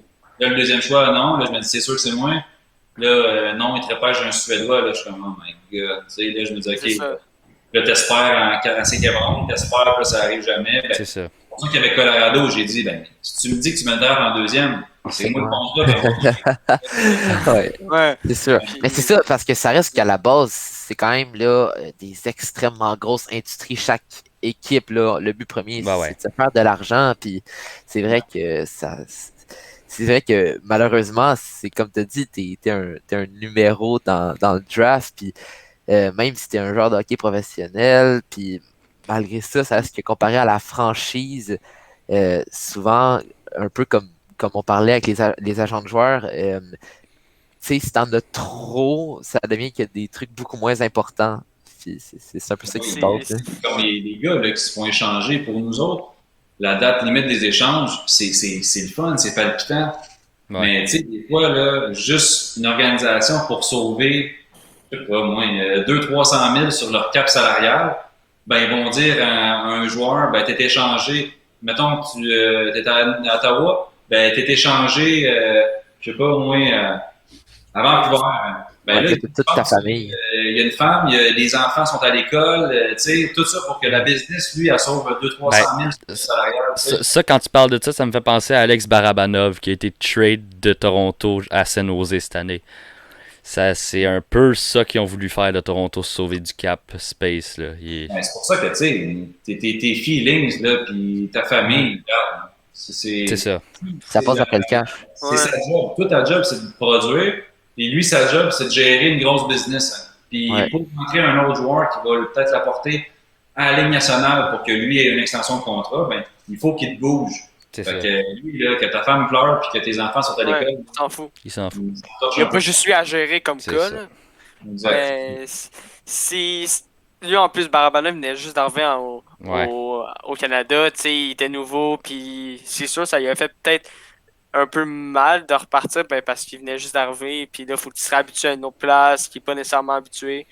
Ouais. Puis, Ouais, mais il n'y a pas juste lui, il y en a plein d'autres il y en a aussi. plein ouais. d'autres aussi, comme tous les Sinon- autres joueurs. Là, Sinon, c'est... Stall avec les Canadiens, ça fait, il a dit ça durant une entrevue là, récemment, ça fait depuis près de, je sais pas, 5-6 mois qu'il n'a pas vu sa famille, C'est ça. qu'il parle juste au téléphone parce que là, il a été à Buffalo, ben, déjà sa famille n'était pas à Buffalo avec lui, puis là en plus il se fait échanger à Montréal, fait que c'est ça, vivre toutes ces affaires-là tout seul, ça peut être, ça peut moral. être rough, puis moi parfois, là, les gens commencent à dire genre, les joueurs de hockey, les joueurs professionnels de sport sont overpaid. C'est parce que ils voient pas non plus tout ce qu'il y a autour de juste jouer sa glace. T'sais.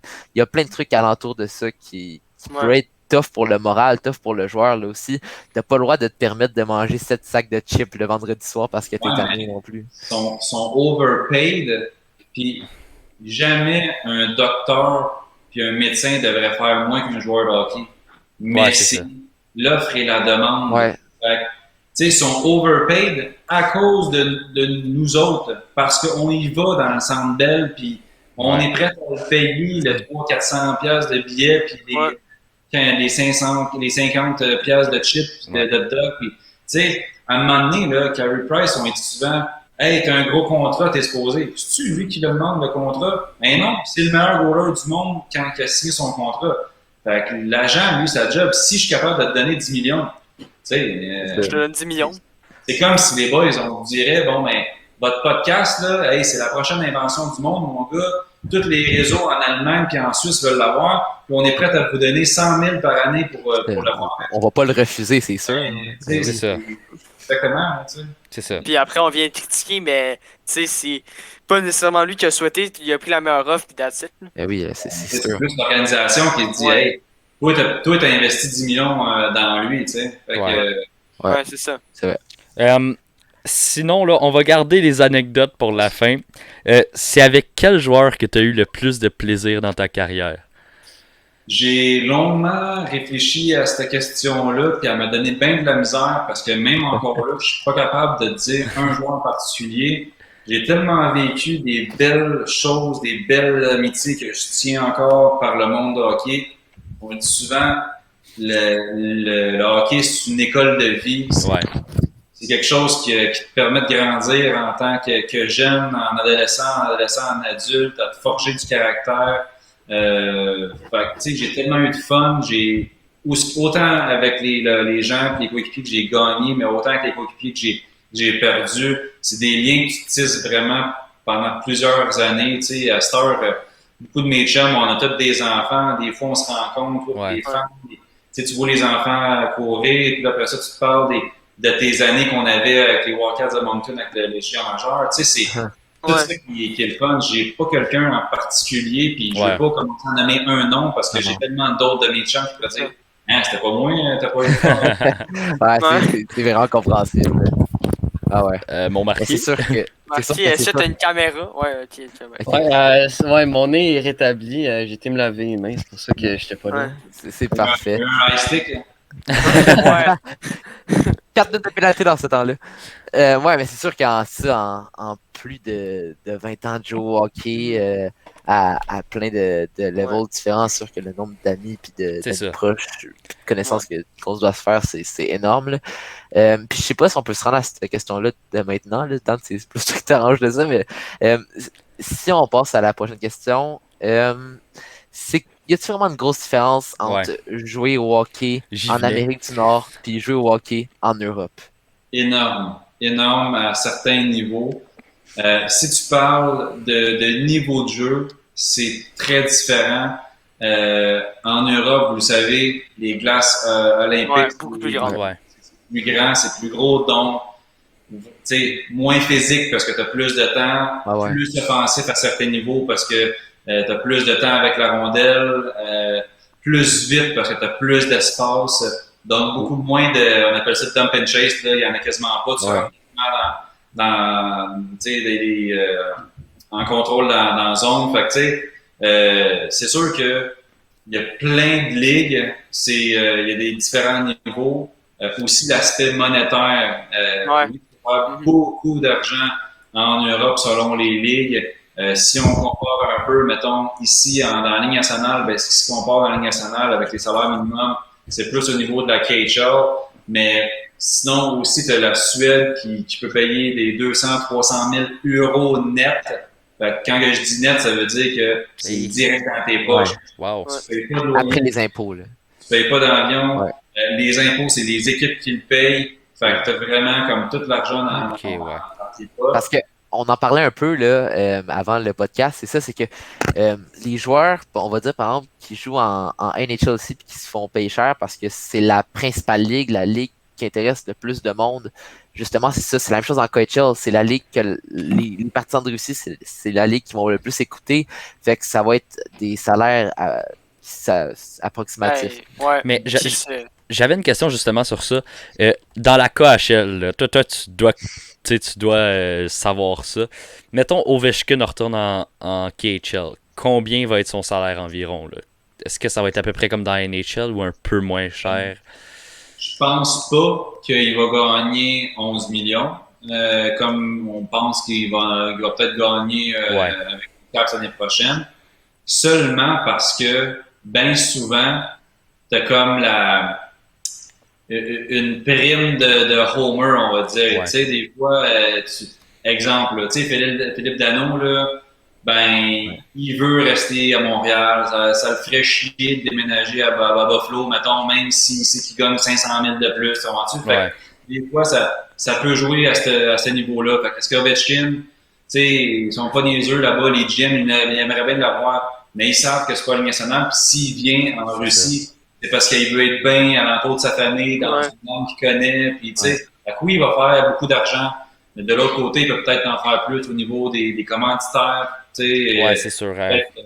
Aussi ça, parce qu'il ne faut pas oublier qu'en Amérique du Nord, il y a des propriétaires qui payent les salaires des joueurs. Mais en Europe, bien souvent, oui, il y a des propriétaires. Mais ce qui fait le budget des joueurs, c'est les sponsors, c'est les partenaires. Fait que, quand on voit les collants partout dans le chandail, puis le casque, puis tout, c'est ça qui paye le salaire des joueurs. Donc, comme vous avez dit tantôt, plus que le hockey est priorisé dans ce pays-là, plus les commanditaires vont vouloir injecter de l'argent. Donc, les joueurs étrangers vont rapporter un plus gros salaire. Et ce que je disais de la différence aussi en Europe, c'est que la qualité de vie est totalement différente. Dans plusieurs pays, tu couches dans ton lit à chaque soir. Tandis que si tu es dans l'Amérique américaine puis dans l'East Coast, tu peux faire des 7 heures de boxe, tu peux être sur la route pendant 15 jours, tu peux faire des 3 en 3 tabarouettes pendant 3 fins de semaine de suite, puis tu voyages 8 heures, tu joues une game, 14 heures, tu joues une game, tu rentres dans la maison, tu joues une autre game, tu sais, fait il y a plein de choses qui font, tandis que là-bas, bien souvent, c'est ton plus gros road trip est 5 heures, t'es mort de rire, puis moins de matchs. Ça veut dire que au lieu d'en jouer 75 à 80 quelques dans la Ligue nationale, souvent, c'est 45, 50.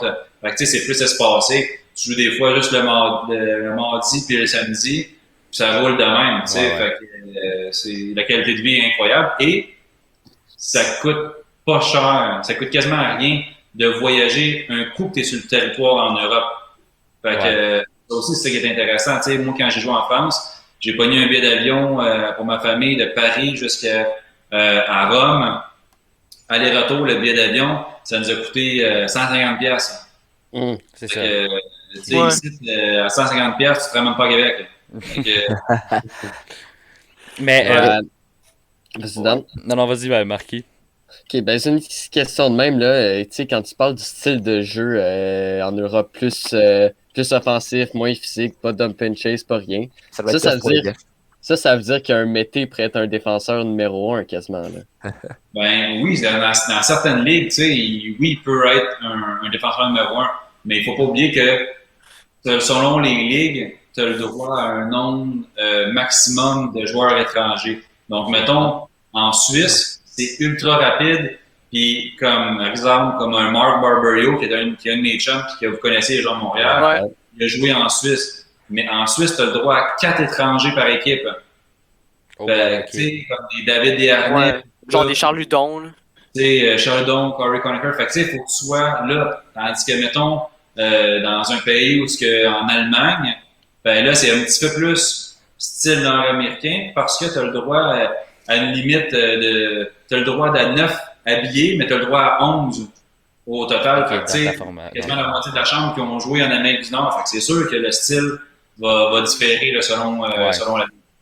Aussi, petite question. Avant, j'en ai une en rapport avec ça. Est-ce que tu penses que la KHL, à un moment donné, pourrait devenir autant important que la NHL? Non, mais je pense que ça se parle qu'ils veulent peut-être faire la Ligue nationale rajouter une division européenne. Ça se parle, ça. Tu sais, parce que je veux pas, le but, business, de faire le plus d'argent possible. Donc, peux-tu imaginer si tu as une équipe, en Europe, des équipes en Russie, tu as une équipe en Finlande, à quel point que ça va vite, là. Exact.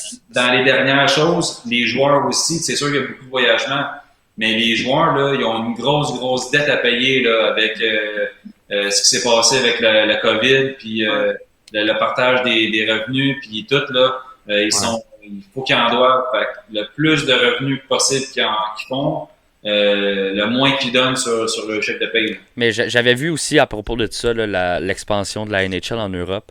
Le commissaire de la KHL qui avait shooté dans une entrevue, s'ils font ça, moi je fais une expansion à Québec. Gab, tu vas être content s'ils font ça, mais il avait dit ça, mais est-ce que tu penses que ce serait possible qu'ils fassent ça pour faire chier un peu la NHL qui reste sur leur territoire? Là? Écoute, tu sais, on se le dit, là, mettons qu'il y a une équipe à Montréal ou à Québec, puis il faut que tu aies joué en Russie tout le temps. Là. C'est ça. Même dans KHL, ils disent qu'il y a beaucoup de traveling. On écoute souvent Bob Hartley. Il dit que selon ce qu'il joue, il essaye qu'il garde tout le temps la même time zone à chaque fois. Fait que des fois, les gars, il est 4 heures chez eux, mais il est comme 11 heures le soir dans la ville où ils jouent. Puis ils souffrent, puis ils vont pratiquer après ça juste pour garder le même rythme. Je peux même pas imaginer à quel point que le voyagement serait fou. Non, c'est vrai, parce qu'il y a des équipes KHL toutes de partout dans la Russie, là, puis la Russie, c'est un extrêmement gros territoire, puis c'est vrai, là, des équipes totalement à l'est, des équipes totalement à l'ouest, fait que c'est sûr que le traveling là-dedans doit être quelque chose, puis si ça va une équipe au Québec, comme Nick a dit, tu dois refaire genre un 6-7 heures d'avion pour faire un match à domicile, repartir le lendemain, là, c'est pas proportionnel, là, à part d'autres équipes où c'est time zone, ils jouent, là.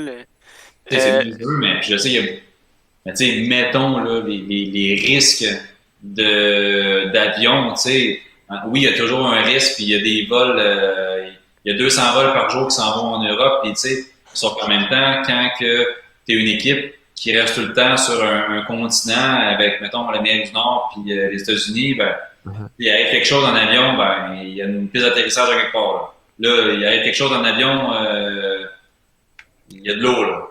C'est ça. Il y a des risques aussi là, que tu es toujours prêt à prendre pour un petit peu plus de piastres. J'avais une question aussi, tu m'as attiré l'attention là-dessus. Le fait de jouer en Europe, un jeu beaucoup plus offensif, là, je veux revenir là-dessus, c'est une petite question. Mais est-ce que en tant que goaler, ça change la façon de jouer en Europe par rapport à l'Amérique du Nord, vu que c'est un jeu, le système de jeu est différent? Je dirais que les équipes ont beaucoup plus tendance à garder la possession de rondelles. Un peu ce qu'on voit, exemple, comme dans le 3 contre 3. Dans Overton, on a vraiment la possession de rondelles. Mais pour un gardien de but, ce qui est très différent, c'est que le power play, je trouve qu'il est beaucoup plus dangereux que présentement ici. Ici, tu as un Shea Weber qui est sur le point de mise en jeu, puis son hockey touche quasiment à bande. Tu fermes le temps et l'espace. Tandis que là, en Europe, tu as de l'espace, mon gars. Là, tu sens quasiment que tu es sur une île là, quand tu es défenseur. Oui, je pense que c'est un petit peu plus dangereux. Mais de l'autre côté, il y a un système beaucoup plus défensif à certains niveaux. Parce que justement, il faut que les gars ne peuvent pas finir tout le temps à 7-6. Là. Fait que les gars, ils sont habitués à un genre de système, mais c'est tellement rapide que ça peut jouer à ton avantage si tu es un joueur d'attaque, mais en même temps, les attaquants sont tellement rapides à closer le temps et l'espace. C'est des excellents patineurs. C'est beaucoup plus de vitesse et de fermer l'espace et le temps que du jeu robuste, mettons. Pour un gardien de but, c'est différent, mais quand on regarde les moyennes, il y a beaucoup de joueurs, il y a beaucoup de gardiens de but en Europe, la KHL, en Suède ou en Finlande, qui signent là, récemment avec les équipes nationales. Genre le pourcentage d'arrêt, c'est des 925, 930, 1.40. Fait c'est quand même, ça reste du jeu plus fermé quand même aussi, là, selon les ligues. Mais sinon, une autre expérience que tu as eue aussi, là, c'est en France. Est-ce qu'en France, c'est différent? On sait que c'est francophone. Puis comment est-ce que tu as vu l'expérience aussi de... Ben, on sait que c'est pas le sport numéro 1. Le sport numéro 1, c'est le soccer. Comment tu as vu, par exemple, l'importance du hockey en France? Ben, écoute, c'est sûr que moi, c'était pas ma priorité d'aller en France, mais ça faisait 2 ans que j'étais en Europe. Ma fille, elle avait 1 an. La fille de ma femme avait 9 ans.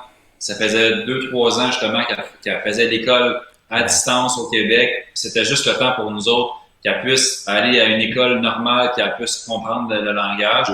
Puis Rouen a été incroyable pour nous autres. C'est la grosse organisation là-bas. Que ce soit en Ligue Magnus, mais aussi en Ligue continentale, en CHL. Fait que c'était vraiment une belle expérience. On était, on partait, notre stationnement partageait les buildings de notre appartement puis l'école. Fait que ma fille elle allait à l'école à pied, c'était facile pour elle d'aller comme dans le centre-ville de Rouen ou d'aller dans le train puis d'aller manger une petite baguette à un petit café à côté de la Tour Eiffel un dimanche. C'est juste incroyable. C'est ça, parce que j'ai vu sur Elite Prospect que meilleur que HockeyDB, Gigi, que tu avais joué en Grèce puis Danemark avant ça. Puis je pense que France, justement, c'est meilleur pour les enfants vu qu'ils parlent français puis c'est une meilleure adaptation. Fait. Ouais, c'est sûr qu'au début, j'ai commencé ma première saison, c'était au UK, la Ligue du UK, mais j'étais en Écosse. Mais en Écosse, c'est ça. Ça a quand même permis, par contre, de peaufiner l'anglais. Ma femme, elle parlait quasiment pas anglais.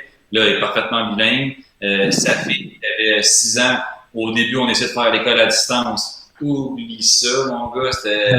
Calage horaire, là, c'est sûr, vous êtes le Québec. C'est juste parce que, faire ses devoirs, mais à 6 ans, t'apprends à écrire, t'apprends à lire. Puis elle pensait qu'elle était comme en vacances pendant 2 semaines. Elle n'a pas réalisé qu'on était là pendant 1 an.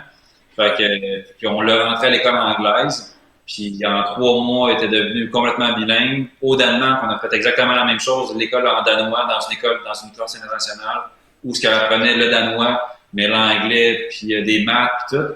Puis elle est devenue, elle a compris le danois. Là, elle parle moins.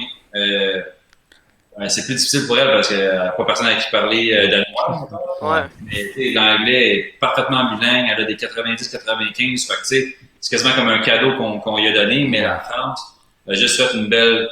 Ça a été comme un bon comme pouf. Enfin, au moins on l'a vécu. En tant que Québécois, je pense que c'est Alex qui l'a dit tantôt.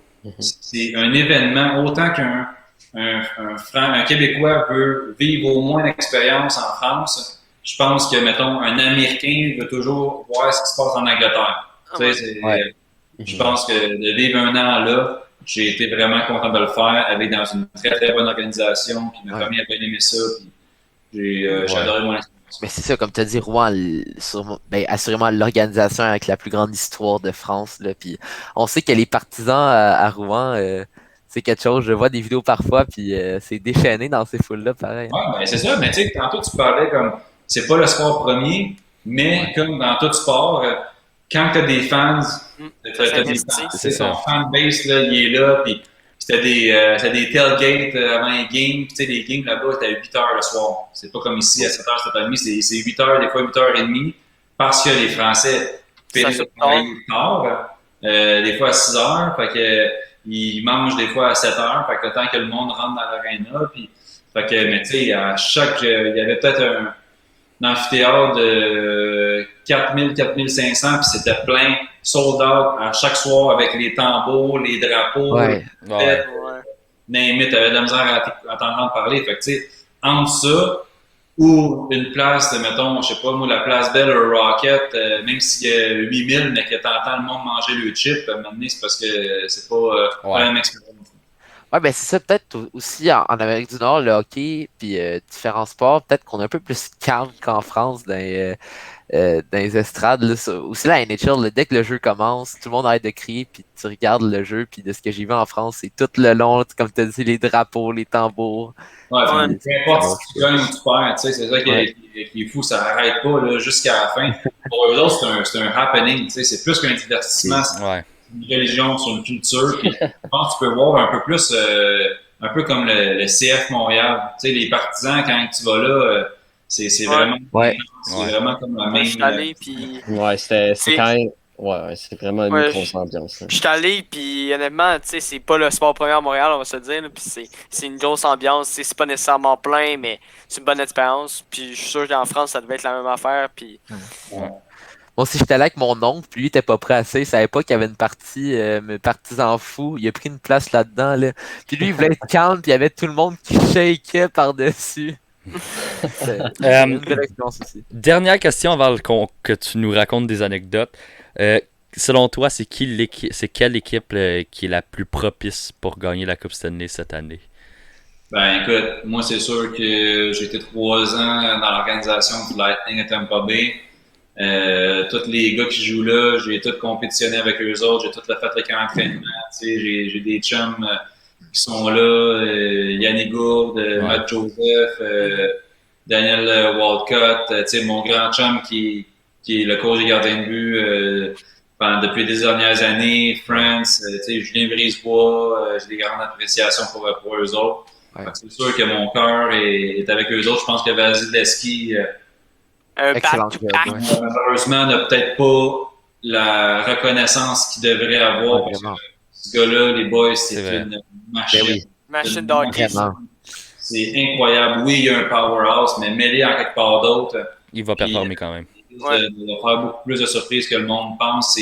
C'est un gars qui est très, très, très à son affaire, qui travaille aussi fort dans les matchs que dans les pratiques. Il se prépare de la même façon. Lui, comme, il n'est pas un gars de party, c'est un gars qui est vraiment focus. Il a une routine comme toi, en fait, que tu avais. Fait que, tu sais, honnêtement, moi, j'ai beaucoup d'admiration. Fait que moi, je suis obligé de dire que ça va être le Lightning. Ouais. Un back-to-back? Ouais, c'est ça. Ils ont encore une équipe excellente. Kucherov est supposé de revenir aussi.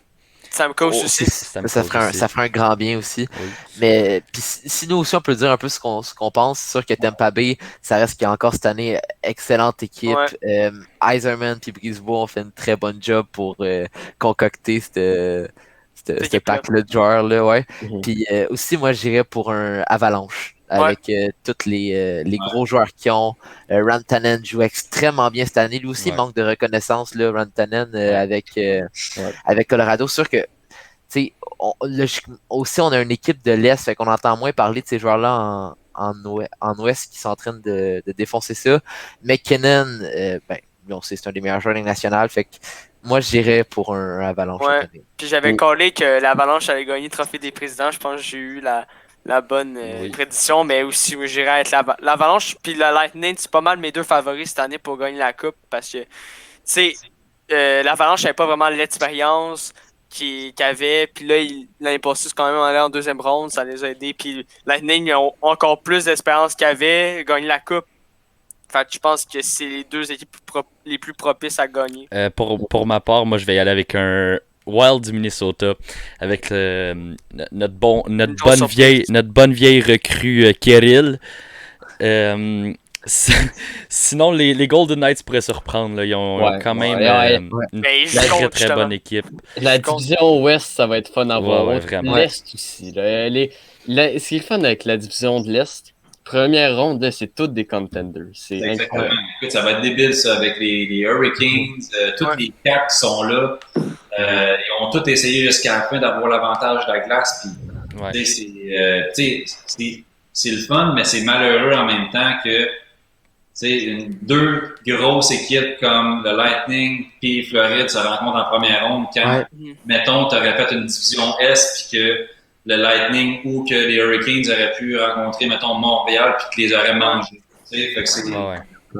Mais aussi, c'est décevant pour des équipes comme, mettons, Dallas, qui sont allés en finale de la Coupe l'année passée, puis qu'ils ont quand même une bonne division. Nashville n'était pas dans le coup au début, là, ils sont retournés, puis ils ont quand même... ça a été une saison décevante pour eux, puis je pense que dans une division centrale, ça aurait été différent, comme les anciennes divisions. Ouais, ils ont quand même eu une bonne job, par exemple, avec les restrictions. Ça n'a pas été facile. Je pense quand même que j'ai hâte. Je suis excité à ce que demain, là, ça commence. Ça commence demain. Ouais, c'est vrai. Ouais. La game Boston-Washington. Capitals, Bruins. Ce match-up-là va être quelque chose. Là. En plus, on le sait, Frédéric d'un bord, Tom Wilson de l'autre pour exciter tout le monde.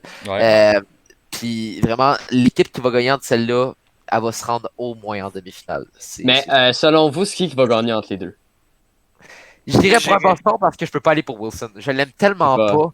genre, j'ai tellement une haine contre lui de pas comprendre ses actes puis que la NHL a pas donné ce qu'il méritait que je peux juste pas aller pour Washington. Ouais, écoute, moi étant fan des Islanders, tu sais, je regarde pas mal la division S. J'ai vu Boston jouer, j'ai vu Washington jouer, puis Washington, selon moi, est capable de décapiter Boston cette année. Mais Boston, ils ont pas la défense. Boston, selon moi, ça va défendre de McAvoy. C'est le pilier en défense. Puis si il faut qu'il se blesse, c'est fini pour eux, selon moi. C'est ça, la défense cette année n'est pas au calibre. La seule affaire d'Annick, c'est que j'ai bien de la misère souvent à gager contre Bergeron. Il peut être... C'est vrai. Seul.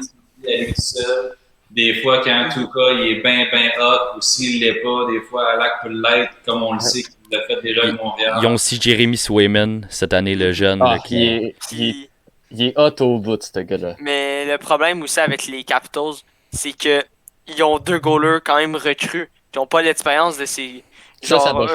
Samsonov, c'était Oldby qui goalait. Puis Vanetchuk, c'est sa première saison vraiment le pro national. Ouais, mais moi, c'est pour ça que je pense que je vais peut-être y aller pour la première fois de ma vie, peut-être voter pour Boston dans cette genre vraiment prendre pour Boston dans cette série-là, mais je verrais quand même Washington gagner. Capitals, ça me surprendrait pas. Capitals, ils ont beaucoup de goalers en banque. Là. Ils ont des goalers pré-NHL à n'en plus finir. Puis il faut pas que tu oublies qu'ils ont Craig Anderson qui a de l'expérience, qui est dans cette formation-là. Ouais. Si les 2 goalers vont pas bien, c'est sûr qu'il y a un Craig Anderson qui rentre dans la... Mais pour le fun, Dan, sais-tu combien de matchs que Craig Anderson a goalé cette année? Je pense qu'il n'y en a pas un. Je pense qu'il n'y en a pas un. Il y en a pas un. 2. Je pense pas. Je pense qu'il n'y en a même pas. Tu peux aller voir si tu veux. Comme t'es-tu prête là, à mettre... moi, je pense qu'ils vont mourir et vivre avec les 2 qui ont présentement. Ouais, peut-être. Puis ça va être vraiment en dernier recours là, qu'ils vont y aller avec un Craig Anderson parce que même au niveau de la Ligue américaine, Copley, il a bien fait ça, il a joué des gros matchs. T'as Foucault qui s'il y a une extension qui a bien fait ça au niveau de la Ligue américaine. Fait que avant de se rendre à Craig, là, Anderson a goalé 4 games cette saison, une moyenne de 915 puis une moyenne de but de 2.13. C'est pas si pire. Ouais, mais sur 4 matchs, je peux pas vraiment 4 matchs, je peux pas te fier vraiment à un 4 matchs, surtout avec une équipe comme Washington qui a quand même été très bonne cette année. Puis aussi, Nick a dit Bergeron, mais aussi, faut pas oublier ses 2 alliés en Pasternak et Marchand. Là. Je sais qu'on l'aime pas, on est des fans des Canadiens. Moi, je l'aime, Marchand. Mais non, on l'aimait pas, ok? Mais en tout cas, moi, depuis quelques années que je m'intéresse vraiment au hockey, tu réalises la beauté du joueur qui est pareil. Là. Il peut pas mal tout faire, surtout offensivement. Parfois, il peut shoot, il peut passe, puis juste ce trio-là est la raison avec, d'après moi, Tukarask, pourquoi... puis McAvoy, c'est vrai pourquoi Boston pourrait gagner. Brad Marchand, là, moi j'ai joué avec Brad Marchand quand j'avais 16 ans avec les Wildcats, lui il avait 17 avec les Wildcats, puis il était le même joueur qu'il est présentement. Salaud un peu. Écoute, c'était un rat, mon gars, il était pas intimidant. Il avait le chest gros de même, épais de même, comme il s'en foutait, il y avait un lancer du poignet foudroyant. Autant à 17 ans, puis il a pas changé, il est aussi confiant. Si t'es avec lui, il va te protéger. Si t'es pas avec lui, il va te cracher dessus. Il va te tricher, ouais. Tout pour gagner dans le fond. On parlait des... Tant qu'à moi, Marchand, c'est le meilleur attaquant des Blues, all the way. Ouais, on parlait des goalers, des Caps, puis de l'attaque de Boston, mais on peut aussi parler des goalers des Caps en ce moment.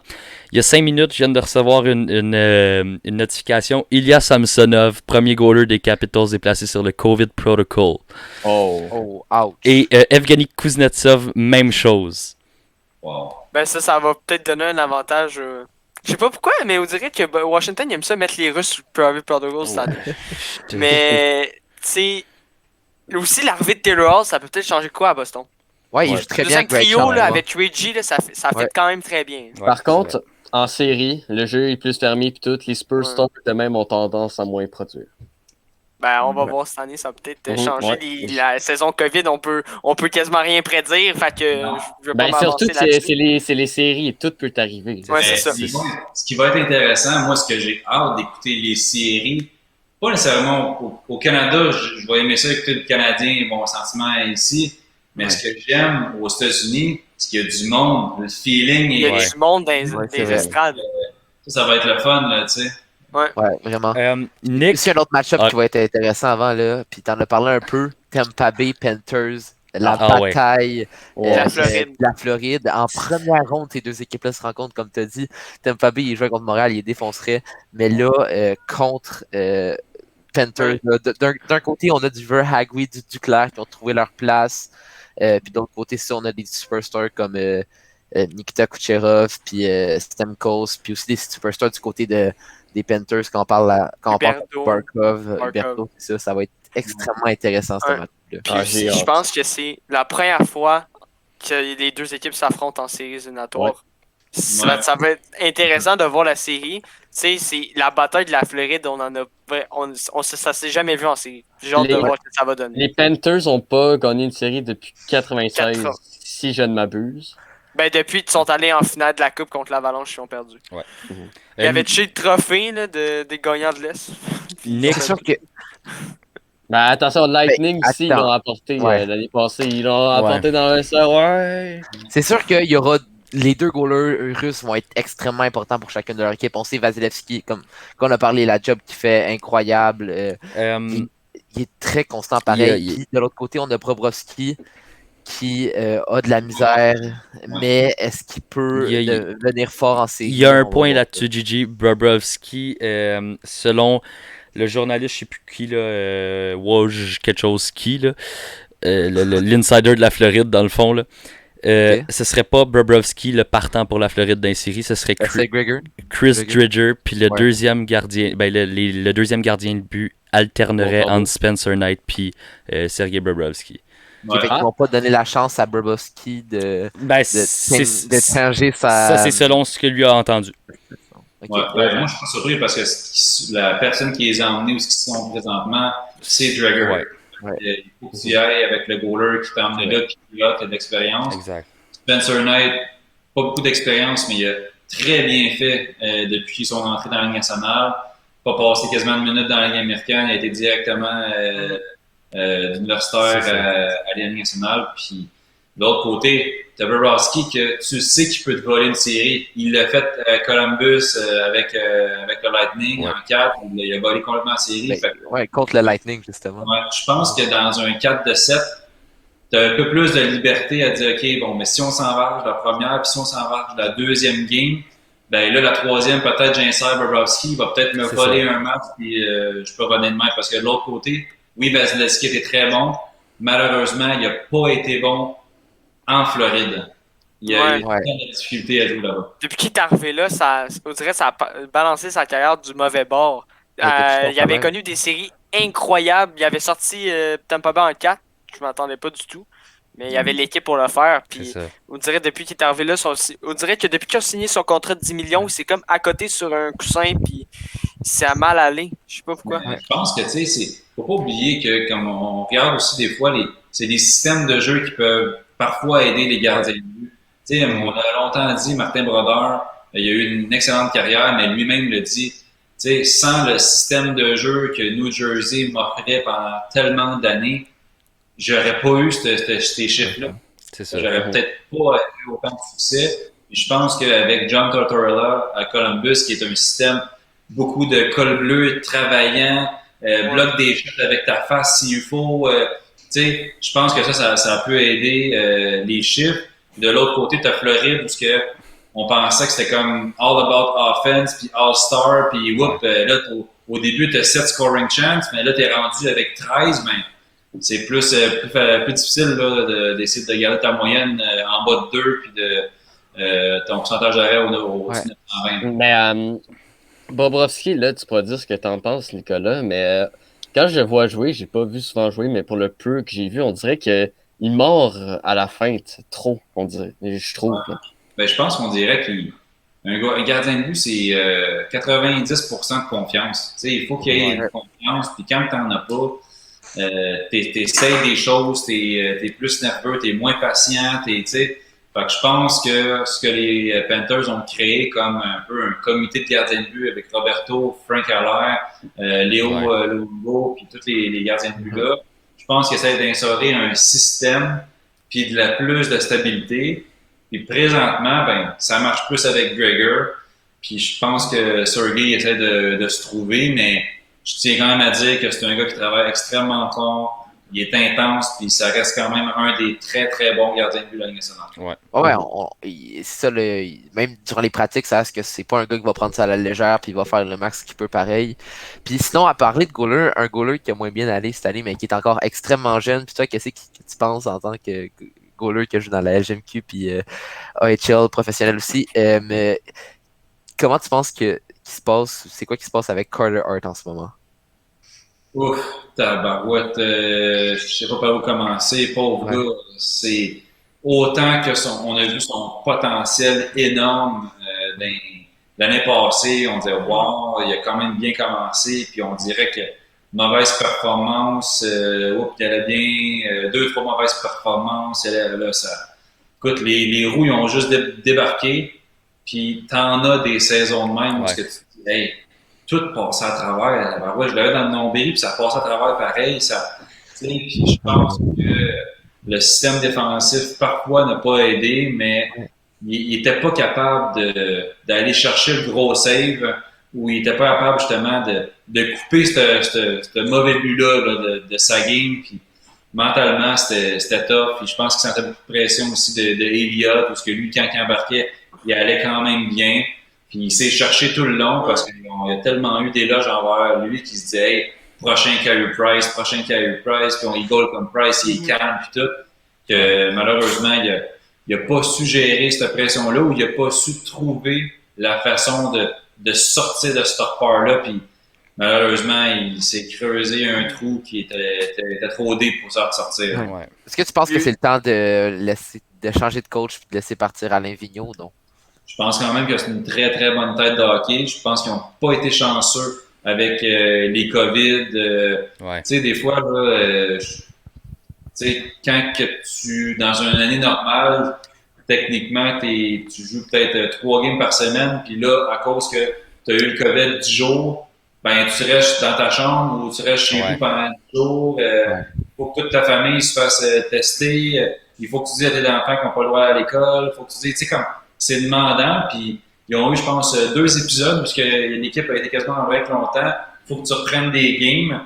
Ben là, quand t'es rendu que tu joues 5 games par semaine, là, c'est n'importe quoi. Ça commence à être tough, là. Puis à Vigneault, l'année passée, puis son staff, c'était une des grosses raisons pourquoi ils ont été si loin pendant la saison régulière et les séries. Fait que je pense qu'ils ont comme un molégune, d'après moi. Là. Ils sont pas prêts à acheter l'éponge tout de suite. D'après moi non plus, il faudrait les laisser là. On sait, il a connu beaucoup de succès dans son carrière, puis des très bons assistants coach aussi qu'on a là-bas. Fait que je pense que c'est ça. C'est une année à oublier, puis l'année prochaine, on repart du bon pied, on recommence à de zéro, puis on fait le plus qu'on peut. Mais on dirait que les Flyers, je sais pas pourquoi, mais ça se répète une saison sur 2. On dirait que je check ça. Là. Ben, Nick, c'est ton heure. Tu peux raconter des anecdotes rigolotes à propos de ta carrière. C'est sûr qu'il y en a que c'est des rigolotes, puis il y en a d'autres que c'est moins. Je te dirais que la première, c'est que quand je vous ai dit que j'ai fait le camp du Canadien de Montréal, que j'avais été invité au camp, camp des développement, j'avais très bien fait ça. Ils m'ont invité au camp des recrues. C'était le début de ma saison. À 19 ans, j'avais justement été joueur de la semaine. Puis moi et un autre gardien de but que vous connaissez peut-être, vous étiez vraiment jeune, par exemple. Son nom, c'est Robert Meyer, qui a fait partie de l'organisation du Canadien pendant 4 ans. On a été invités à Saint-John. Les deux ont été invités là. Puis j'avais connu un bon camp d'entraînement. J'avais bien fait ça. Puis j'étais sur le B6 en train de Wingate. Puis Trevor Timmons, il me disait, hey Nick, il dit, viens me voir dans mon bureau, c'était prêt à faire tes tests physiques. Bon, je dis, OK. Fait que je finis mon test, je m'en vais le voir. Fait qu'il me dit, écoute, Nick, là, il faut vous souvenir, je venais de connaître une bonne saison à 18 ans, mais on n'avait pas fait les playoffs. Puis, j'avais eu des bonnes stats, j'avais fini 2e meilleur en pourcentage d'arrêt. Ça avait bien été, game d'étoiles avec Subway et tout. Fait qu'il me dit, écoute, Nick, il dit, on sait que tu es capable de goaler, tu es un bon goaler, mais malheureusement, on ne sait pas si tu es capable de gagner. Fait que, moi, je vais juste te dire comme objectif, prouve-moi que tu es capable de gagner.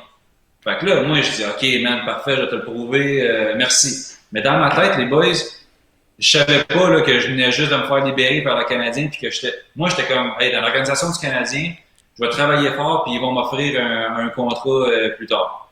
Là, j'arrive là, je continue ma saison, joueur du mois, joueur de la semaine encore, deuxième semaine, ça va bien. Là, je regarde, 2 semaines plus tard, après le camp d'entraînement, je vois sur rds.ca, le Canadien de Montréal met sous contrat Robert Meyer, contrat de 3 ans pour 2,1 millions. Ah. Là, je suis comme, OK, là, je viens de passer à côté de quelque chose. Parce que il y a eu le même camp d'entraînement que moi, mais bon, il y a sûrement eu un meilleur camp d'entraînement, puis ils ont sûrement eu plus de potentiel. Fait que je dis, ouais, Trevor, tu veux que je gagne mon champ? Parfait. Fait que, joueur du mois, le premier mois, joueur du mois le deuxième mois, joueur du mois le troisième mois. Tabarouette. Après ça, j'ai continué ma grosse saison. 43 victoires. Je pense que c'est 11 défaites. J'avais vraiment là, ben, moyenne de 2,01, 931, MVP, goaler de l'année, première équipe d'étoiles, en tout cas, name it. Puis, ben, quand je me suis fait repêcher par le Canadien à Montréal, la table des Flyers était à côté du Canadien. Puis quand je suis passé en arrière, ben, Trevor, il m'a fait ça, puis il me serrait la main, puis il dit good job, Nick, well deserved. Ça me l'a dit, t'as fait une bonne job. Puis c'est drôle parce que, encore là, quand que moi j'ai décidé d'être le mentor à Alex Dubois, quand moi je jouais au niveau professionnel, j'étais en Europe, puis que lui avait 20 ans, je reçois un numéro de téléphone, puis c'est marqué Montreal Canadiens. Puis là, je réponds, fait que là, il dit Hey, Nicolas, comment ça va? Fait que là, je dis Hey, who is this? Il dit Hey, it's Trevor Timmons. Fait que là, il dit Je t'appelle toi, mais pas pour parler de toi. Je veux inviter Alex Dubois au camp d'entraînement du Canadien. Fait que là, ça a comme fait Hey, man. Je suis bien content. Fait que ça, c'était une des anecdotes. L'autre anecdote, moins drôle, quand j'ai été repêché par les Flyers, techniquement, là, avec tout ce que j'ai fait, j'aurais dû signer un contrat d'entrée 3 ans avec les bonus et tout. Puis, dans le fond, ce qui s'est passé, c'est que quand le club m'a dit, Nick, on n'a pas d'argent parce qu'on vient de signer Chris Pronger sur un gros contrat. Ah, c'est vrai. Puis, on va juste offrir un contrat 1 an à Ligue américaine. Après ça, on va te offrir 3 ans. Un peu ce que le Canadien a fait avec Harvey Pinard. On va te 2 ans à NHL. Fait que tu vas être 4 ans avec nous autres, fais-nous confiance. Fait que, tu sais, moi, je venais de remporter tous les trophées au niveau du junior majeur personnel. Fait que je m'en vais dans la Ligue américaine. Bon, j'ai un bon début de saison, ça va bien. Le coach, il me dit à Noël, Nick, t'es notre number 1 depuis 2-3 semaines. Good job, l'organisation est fière de toi, lâche pas. Là, il y a du monde qui se blesse en haut. Là, ils font un échange, ils s'en vont chercher Michael Layton. Ça a été la grosse année en 2010, l'été à Lac, avec contre les Flyers, tout. Ouais. Et là, à Noël, ils me disent bon, ben, Nick, on va chercher Layton.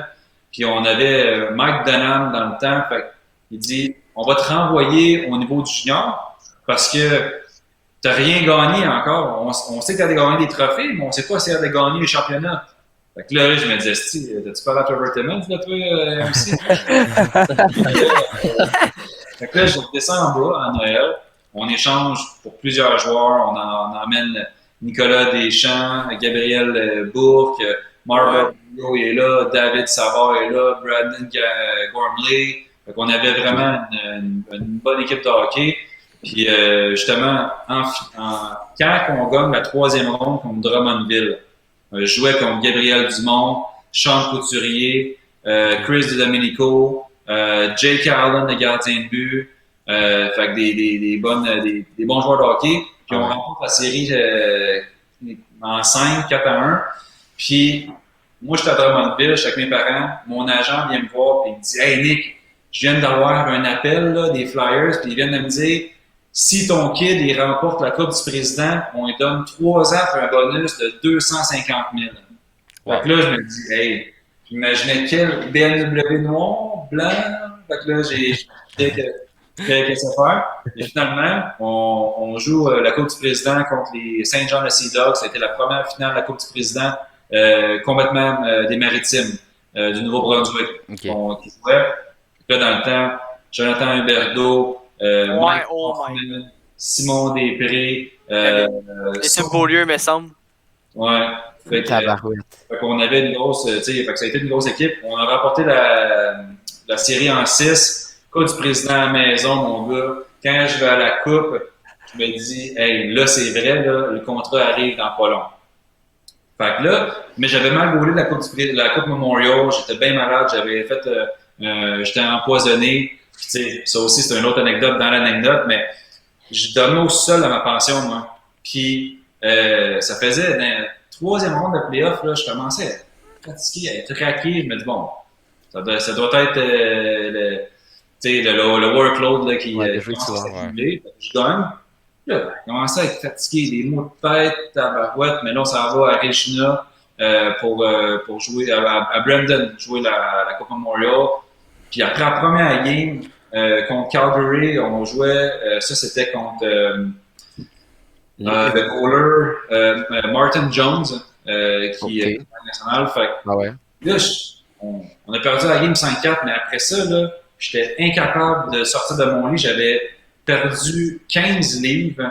J'avais des vomissements. C'était fou, là. Fait le lendemain, même, je me réveille, j'avais plein de veines pétées dans ma face. Puis là, mon coach, il dit, ah ouais, mais là, let's go, là, ça coupe Memorial. Puis là, je joue à la deuxième game, j'étais plus capable. Puis la troisième game, je me suis même pas présenté au morning skate parce que je me suis pas réveillé pendant tout.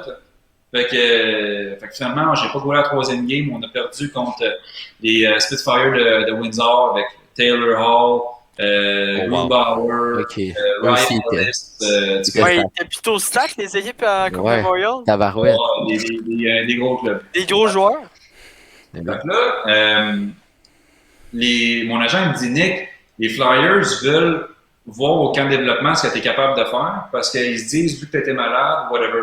Puis là, dans le fond, pour finir avec ça, moi, en revenant à la Coupe Memorial, je fais des prises de sang, puis là, les docteurs disent T'as-tu mangé du poison? Tu sais, non, on peut manger du poison. Donc là, ma pension est là. Elle dit c'est juste parce qu'on dirait que dans ton sang, on trouve que t'es comme empoisonné avec du poison à rat. Là, ma pension, là, sa face devient blanche. Elle dit oh my god, puis elle, ma pension, c'était une infirmière, ok? Fait que là, elle dit oh mon Dieu, elle dit je pense que je sais c'est quoi. Parce que moi, j'étais dans le sous-sol, mais dans la pièce à côté, c'était comme une pièce débarras un peu où tu mettais le bois, ces affaires-là. Mais il y avait un ou deux rats, des fois, qui se promenaient. Fait que mon gars de pension, il a mis des trappes à poison à rats partout. Oh my god! Fait que c'est là que j'ai été empoisonné. Puis là, ça faisait comme 3 mois que les pièges à poison à rats ils étaient là. Fait que là, je respirais ça à chaque soir, puis ça a fait que j'ai été empoisonné dans un bad timing. Là. Mais ça. Fait que là, je vais faire le camp de développement des Flyers. Le beat test, ça va bien, mon gars. Tout est beau. Saut en hauteur. Je gagne celui qui fait le plus de push-up en 1 minute. Ça va bien. Là. Là, le GM, il arrive. Paddock, il dit Nick, on va appeler ton agent. Tout va se régler. Là, je mange 2 semaines plus tard. Je suis assis avec ma famille au restaurant en Normandin et tout. Là, mon agent m'appelle. Hey, il dit ouais, Nick, t'es tout seul? Ben non, il dit sors dehors. Ok, je sors dehors. Qu'est-ce qu'il y a? Il dit j'ai une mauvaise nouvelle, le gros. Il comment ça? Ben il dit les Flyers veulent t'offrir un contrat à 2 volets. Ben je dis ok, 2 volets, Ligue nationale, Ligue américaine. Il dit non. Ligue américaine, East Coast. Oh. Là, je dis quoi? Non, ça, tu me niaises. Il dit non, c'est parce que Holmgren, ils viennent de m'appeler puis ils viennent de me dire qu'ils ont signé l'agent libre Sergei Bobrovsky. Ah non. Oh my god. Le retour de Bobrovsky. Fait qu'il lui reste plus d'argent. Fait puis finalement, j'ai tout fait pour m'en aller de là. Puis les Flyers disaient non, Nick, on tient à toi, nanana, puis... À un moment donné, il y a un bout à tout, là. C'est compréhensible, là. C'est HL quand il y a d'autres équipes qui peuvent t'offrir du two-way NHL. C'est normal. Ouais, c'est pour ça que dans une réalité normale, j'aurais pas accepté la première année à la Ligue américaine. J'aurais dit, ben, moi, c'est 3 ans, ou sinon, je retourne à 20 ans, puis je redeviens free agent. Fait que, il y a quelqu'un renoncer à son équipe là, de draft. Fait que, tu sais, mais bon, c'est que c'est passé, puis regarde, j'ai encore à cœur le chandail pareil, puis on le voit à droite un peu. Bobrovsky fait présentement, je me dis, regarde, j'ai clairement été battu par un meilleur que moi. Là. Ouais. C'est sûr, mais ça reste très... Wow, ok, c'est wow. Excellente anecdote, c'est bien qu'on les a gardés pour la fin, ça finit bien ça. Wow. Vraiment. Surtout l'affaire du poison, moi, que ça m'a choqué. Les petites souris, puis ça finit par un Sergei Bobrovsky, ça me semble c'est une bonne anecdote, je trouve. Là. Ouais, ben là, la dernière anecdote qu'il faudrait que ça se fasse, ça serait que Sergei Bobrovsky m'appelle pour me dire « Hey Nick, je veux que tu me représentes. » Ah ouais. Ça serait drôle. On sait jamais. Scénario parfait. Exact. Ben écoute, Nick, merci d'être venu au podcast. Vraiment apprécié que tu sois venu. C'est notre plus long podcast à date. Pour vrai, c'était très intéressant. Puis... C'était insane. Ah ouais, vraiment, vraiment. C'est le podcast que... Les boys, merci d'avoir pensé à moi. Je suis vraiment content. Puis, tout ce que je peux faire pour encourager des jeunes passionnés, parce qu'on dit dans l'entrevue, on a toute une passion commune, puis c'est le hockey. Peu importe la job ou ce qu'on fait, mais ça reste que c'est la passion qui nous rallie. Je vous souhaite la meilleure des chances, puis un gros merci de l'invitation, c'est très apprécié. Merci beaucoup d'être venu. Un gros merci à toi. Bonne chance dans ta carrière d'agent libre. Ouais, d'agent libre. Oh my god, on est fatigué, ça fait longtemps là. Dans ta carrière d'agent, puis c'est ça. Pour vrai, on va mettre tes réseaux sociaux en description de notre vidéo, puis tout ça. Nos réseaux sociaux aussi sont là. Puis encore un gros merci d'être venu. J'aimerais dire que... Non, Gigi, non. Attends, petite anecdote. Toujours passer Tant qu'à faire l'anecdote, là, mon jus de canneberge, au début, il était plein. Ouais. Attends. Là, j'ai envie de pisser. Mais c'est ça, encore un gros merci. Puis pour vrai, très intéressant tes anecdotes. J'ai vraiment aimé. Mais vraiment aimé aussi. Toutes les informations tout en général était vraiment intéressant. Là, pour vrai. Gros merci les boys, je suis vraiment content. C'est un beau setup et je vous souhaite la meilleure des chances. Merci beaucoup. Toi aussi. Ciao, man. Ciao. Salut Nick.